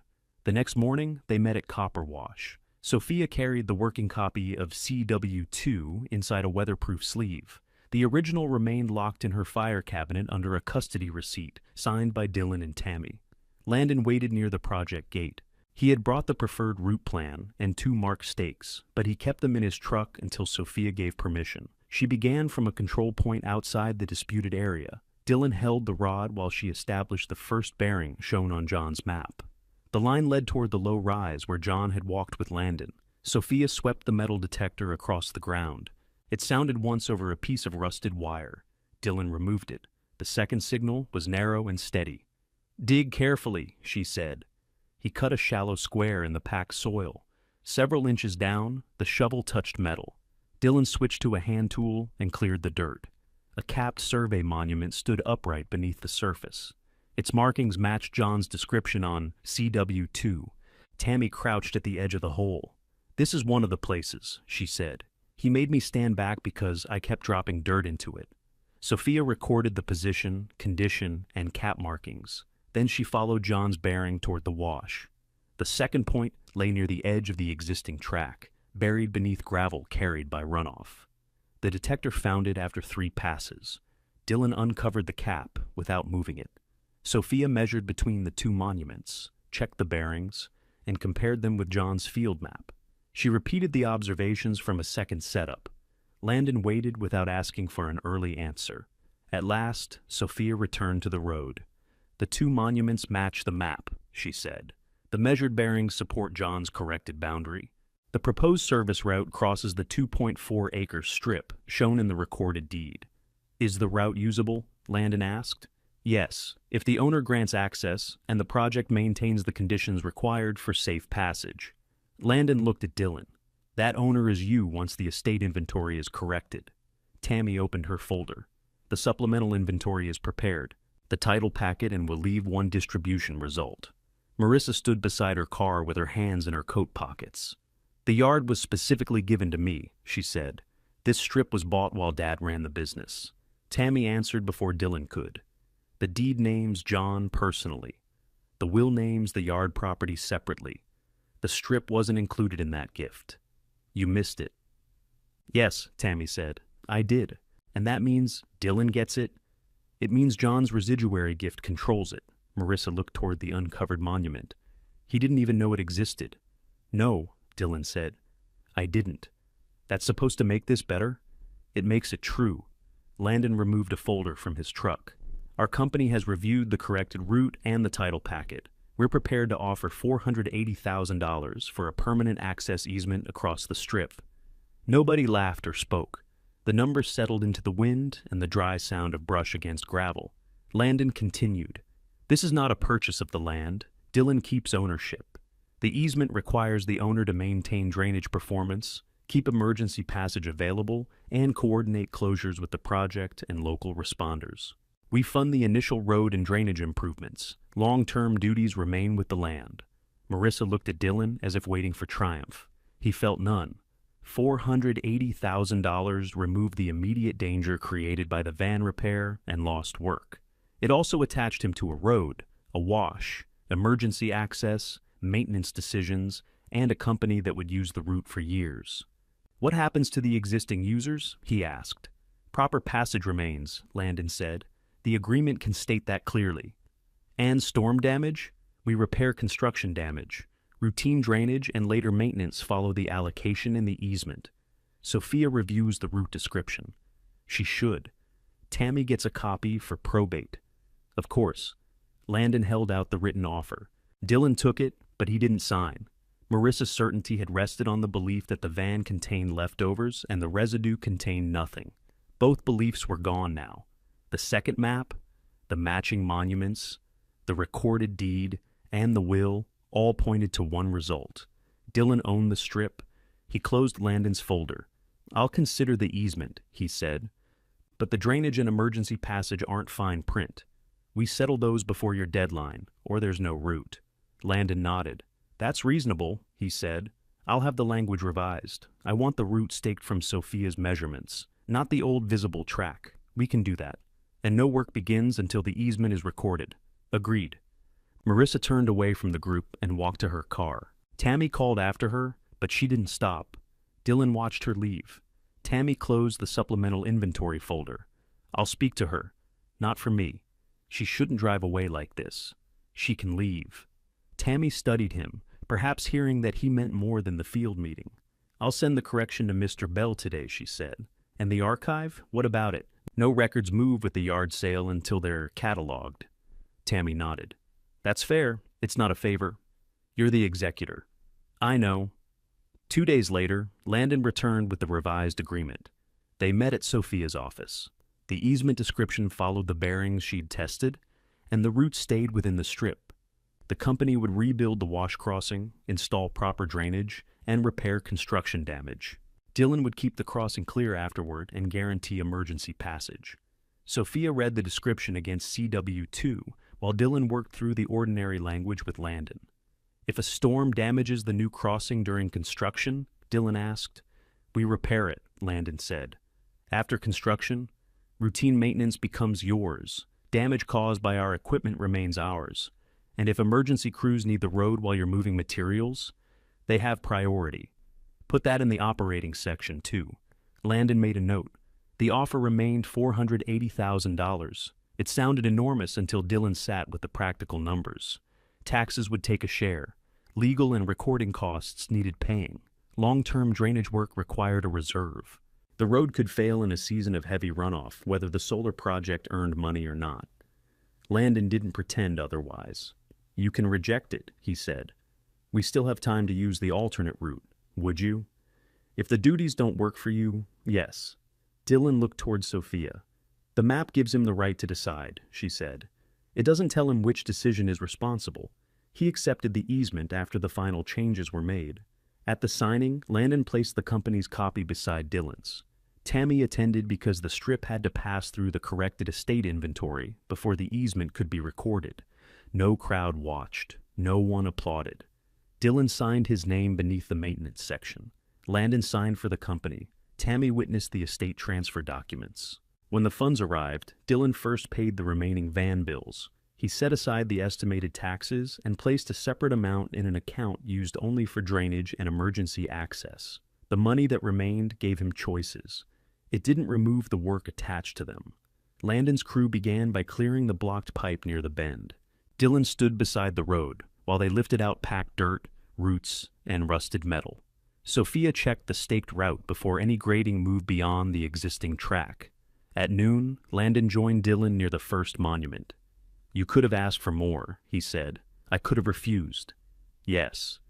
"Would the company have paid more?" Landon smiled slightly. That question came late.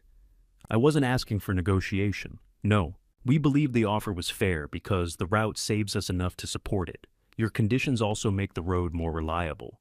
Dylan looked at the cleared wash crossing. "John asked whether you'd keep passage open.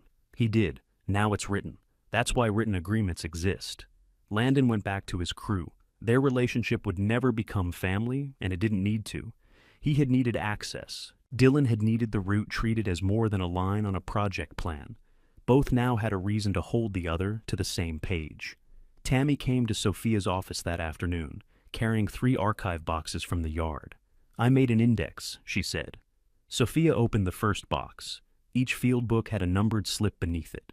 Tammy had listed the date range, visible job codes, and physical condition without opening private client pages. "You did all this since the field meeting?" Dylan asked. "I should have done it before distributing anything." "That's true." Tammy accepted the answer. She took the CW2 index card from its protective sleeve and compared it with her new list. "I laughed at the appraisal," she said. I thought John had given you a burden because he didn't know how to give you anything else. Dylan waited. I was wrong. That doesn't restore Sophia's access. No. Tammy slid a signed page across the desk. It allowed Sophia to inspect and copy yard records needed for existing professional work while probate remained open. Any future access would depend on the yard's owner and a written archive policy. Marissa agreed to this? Sophia asked. She didn't object before the deadline I gave her. That isn't the same thing. It's enough for me to perform the executor's work. Sophia read the page and accepted it. Tammy looked at Dylan. I'd like to help finish the archive. Why? Because John left it badly, and I treated closing the estate as more important than understanding what I was closing. That's an explanation. It's also work I know how to do. Dylan didn't forgive her because she had labeled 3 boxes. He also didn't deny that the boxes were properly done. You can help under Sophia's record rules, he said. No files leave without a log. No one decides ownership from where a box happens to sit. Tammy nodded. All right, and no calls to Marissa about every page. Her face tightened. She's my niece. She's my sister. That doesn't make either of us entitled to every detail. Tammy considered arguing, then placed her phone inside her bag. All right, she said again. Her apology restored nothing by itself. Returning access, correcting the inventory, and accepting limits began something smaller and more useful. Marissa refused Dylan's first 2 calls. On the 3rd day, she sent a message asking whether he still intended to interfere with the yard sale. He replied that he wanted to make an offer. They met in John's old office. The broker's folders had replaced most of the personal papers. Dust outlined the places where equipment cases had once stood. The wall clock had stopped. Marissa remained behind the desk. You already got the land, she said. I'm offering to buy the yard. With what? The easement funds. Her eyes narrowed. So this was the plan. There wasn't a plan. I didn't know the strip existed. You expect me to believe you spent $18,000 for a missing map without thinking there was money behind it? I thought there was a corrected boundary, and that happened to be worth $480,000. It happened to carry an offer and years of duties. Marissa opened the broker's appraisal. I'm not giving you a family price. I'm not asking for one. You'll pay the independent value? Yes, provided the buildings pass inspection and the archive stays protected. The archive is part of the yard. Then the sale agreement includes a permanent record access policy for proper survey use. You want Sophia here. I want her practice here if we agree on a lease. So she gets Dad's business. No, she has her own business. She gets workspace and lawful access to records. And what do you get? The yard. That's not an answer. Dylan looked through the office window. The van stood outside, running well enough now to make ordinary trips. The loft window still wore the loose plywood Marissa had asked him to fix. I get a place to keep the van, maintain the records, and do repair work, he said. I get a chance to make the yard useful again. You could buy a better building. Probably. Then why this one? Because I know what's broken here. Marissa looked at the stopped clock. You always did like broken things. The remark lacked the old force. She had seen what he did with them. Dylan placed a written offer on the desk. It matched the independent appraisal. It asked for the office, workshop, sheds, and loft, exactly as Marissa had inherited them. It included the archive policy and a normal inspection period. You have until the broker's deadline, he said. You're giving me a deadline now? I'm giving you a choice before I look elsewhere. He left her with the offer. Marissa accepted the following morning without calling him. The sale took several weeks. The inspection found roof leaks above the archive room, unsafe wiring in the loft, and a heater that needed replacement. Dylan didn't ask Marissa to repair everything. They adjusted the price according to the independent inspection and kept the transaction ordinary. At closing, she signed the final page and pushed the yard keys across the table. One is for the office, she said. One is the workshop. The small one opens the rear shed. Where's the loft key? It's on my ring. She removed it slowly. For years, keys had meant she was the person trusted with the real property, while Dylan was trusted with tools. Giving him that key cost her more than signing the deed. She placed it beside the others. I don't agree with how you handled all of this, she said. I know. You made me look like I was trying to take something that belonged to you. You tried to make the van records part of the yard, because Dad's work was in them, and because Landon wanted them. Marissa looked away. She wasn't ready to name the rest. Dylan didn't do it for her. If you need anything from the house, she said, call first. If you need anything from the archive, schedule it with Sophia or Tammy. My own father's archive? Yes. Her mouth tightened, but she nodded once. It wasn't closeness. It was the first boundary she accepted without trying to replace it with control. After closing, Dylan drove to 412 Copper Wash Road alone. He unlocked the gate, then returned to the van and brought it through. The yard was his now, but ownership didn't make it welcoming. The office was cold. The loft wiring remained unsafe. Wind moved the plywood over the broken window. The archive room smelled damp. Sophia arrived carrying a moisture meter and a lease draft. Tammy followed with labels, gloves, and the next 3 boxes. Dylan opened the workshop, set the keys on John's old bench, and unrolled the inspection list beneath the bare overhead bulbs. Sophia put one finger on the first item. "Archive roof," she said. "The loft wiring is dangerous. The archive is already wet. I'm sleeping in a rented room until the wiring is fixed. The field books don't have another room." Dylan looked through the open archive door. A brown stain spread across one ceiling tile. Beneath it, Tammy had moved 2 boxes onto plastic shelving. "Archive roof first," he said. Tammy wrote a number beside it. Then the window, then the loft wiring. "The window goes with the weatherproofing." "What about heat?" Sophia asked. "That comes after the electrician says the building won't burn down." "Good, you're learning." Dylan hired a licensed electrician for the loft and repaired the workshop systems himself. He replaced the archive room roof section before the next storm, sealed the window frames, and installed a dehumidifier beside the field books. Sophia checked the wall moisture every morning. On the 4th morning, the reading dropped into the safe range. "We can move the boxes back," she said. Tammy carried them one at a time. She logged each move, just as Dylan had required. Nothing disappeared into a cabinet because someone thought it belonged there. CW1 and CW2 remained in separate protective sleeves. The original second map stayed inside a fire-rated drawer. A working copy traveled with Sophia when she needed it. Every removal had a date, purpose, and return time. Tammy never complained about the log. She spent 3 afternoons a week cataloging John's files. Most contained ordinary work: road corners, fence disputes, utility notes, drainage measurements, and field calculations that mattered only when someone needed the line again. There were no more hidden properties. No larger surprise waited in another drawer. That made the work easier to trust. Sophia's lease took longer. She and Dylan sat in the cold office with the document between them. "You left the rent blank," he said. "I wanted to hear your number. I was going to give you the first year." "No. You lost access because you helped me, and you helped rebuild my field control. Not all of it. You're still helping. Free rent makes my practice feel borrowed." Dylan understood that. They agreed on a fair monthly amount, shared utilities, protected archive access, and separate locks for Sophia's client files. She controlled her practice. Dylan controlled the property. Neither could use family history to change the terms. Sophia signed first. "I want the front office," she said. "It has the leaking window. You fixed it. It still rattles." So did John. They moved her desks in the following week.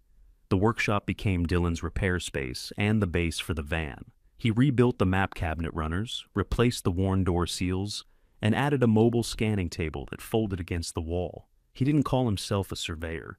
He carried equipment, maintained field records, repaired tools, and operated the van under Sophia's direction on survey jobs. He also helped other qualified surveyors locate properly released records from John's archive. The first time the van returned to Copper Wash for paid work, Sophia sat in the passenger seat checking the day's measurements.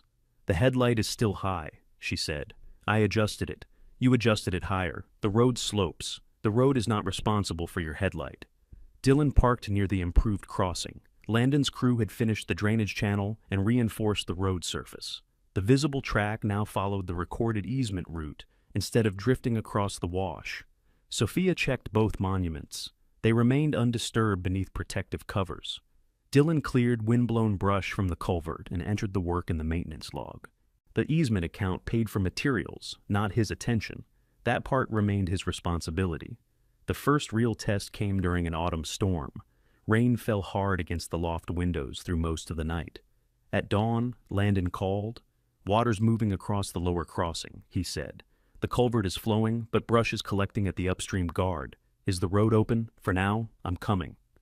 Dylan dressed, took the van, and called Sophia before leaving the yard. She met him at Copper Wash with field gear and dry clothes sealed in a plastic bag. Water ran brown through the channel. Landon had placed warning markers along the safe edge. Dylan fastened a line around his waist before approaching the debris guard. "You don't enter the water," Sophia said. "I'm not entering it. You're standing where it wants to be." He worked from the bank with a long rake. Landon pulled the brush clear as it came loose. They removed branches, wire, and a section of old fencing that had washed down from farther along the valley. The water level dropped several inches. A utility crew needed the road before noon. Dylan kept one lane clear while Landon's team spread fresh gravel at the soft edge. The utility truck passed without leaving the easement. By afternoon, the crossing was stable. Dylan photographed the drainage, logged the labor, and scheduled another inspection after the ground dried. Landon signed the entry. "John would have called twice before breakfast," he said. "He would have called you first so he could blame the project. He did that when it hadn't rained." The storm didn't turn Dylan into a hero. It gave him wet boots, a sore back, and a maintenance bill. It also proved that the duties written beneath the large payment were real. At the yard, the repaired roof held. The archive room remained dry. Water ran away from the workshop foundation, through the new drains Dylan had installed. He stood beneath the loft window and watched the last drops fall from the gutter. The place was no longer waiting for someone to save it. It was being maintained. Marissa tested the new boundaries twice. The first time, she arrived without calling and found the gate locked. She phoned Dylan from her car. "I need a box from Dad's archive," she said. "What box?" "Old house surveys." "For the house you inherited?" "Yes." "Schedule it with Sophia. She'll identify what you can copy." "I'm already here. I'm at Copper Wash. I still have my gate key." "No, you gave me every key at closing. I found another." Dylan became quiet. Marissa knew what he expected. She could use it, enter, and turn the visit into an argument about whether family needed permission. "I'll leave," she said. "Put the key through the office mail slot." Another silence followed. "All right." When Dylan returned, the spare key lay inside an envelope on the floor.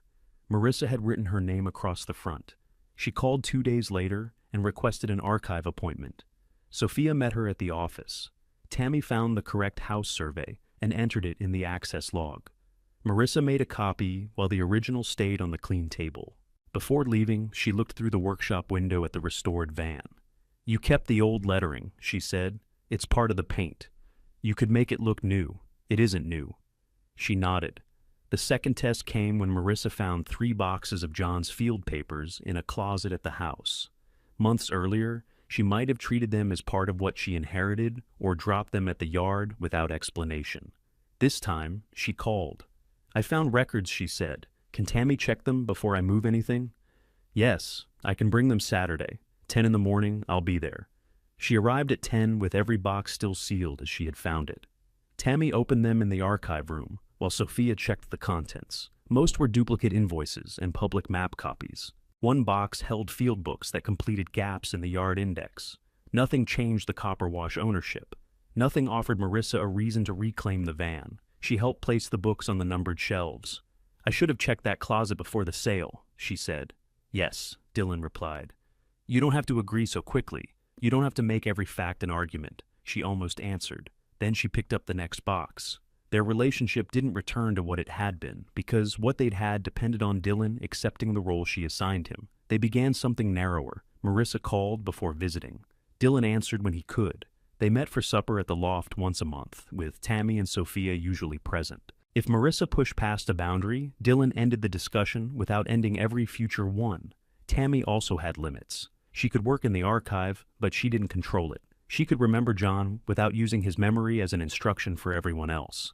When probate finally closed, she handed Dylan the completed estate file and kept a copy of the archive policy rather than a key. "You were right to make me account for the drawer," she said. "You were right that records carry duties. That sounds almost friendly. It's accurate." She smiled and left the file on his desk. By winter, the loft had insulated walls, safe wiring, a small kitchen, and 2 rooms beneath the repaired roof. Dylan kept John's dented travel mug on a shelf beside the old brass key. Neither was hidden. Neither needed to explain anything. The yard operated 5 days a week. Sophia met clients in the front office. Tammy worked scheduled archive hours. Dylan repaired equipment in the workshop and drove the van on field days. Surveyors who needed John's records requested them through a clear process. Landon sent drainage reports after project inspections. Dylan walked the easement every month and after each serious storm. Emergency passage remained open. The money had purchased the yard, repaired the buildings, and created a maintenance reserve. It hadn't purchased belonging. The keys, logs, invoices, wet gloves, shared meals, and repeated choices had done that more slowly. If stories about young people rebuilding a life after family betrayal matter to you, subscribe and return for the next inheritance story. One evening, Dylan finished late beneath the van's open side door. He returned CW2 to its sleeve, locked the map drawer, and entered the time in the archive log. Above him, footsteps crossed the loft floor. Sophia had brought soup from town. Tammy was setting out bowls. Marissa had called before coming and arrived with bread, exactly when she said she would. Dylan switched off the workbench lamp. The stronger ceiling lights remained on, reflected in the clean windshield and the faded blue survey lettering. He checked the side doors, hung the brass key on its marked hook, and listened to the quiet building. Heat moved through the pipes. The archive room was dry. Wind touched the repaired window without making it rattle. Someone upstairs called that supper was getting cold. Dylan closed the workshop door, then paused at the foot of the loft stairs and looked back at Dylan's restored survey van beneath the warm workshop lights, while supper waited upstairs in the loft he now called home.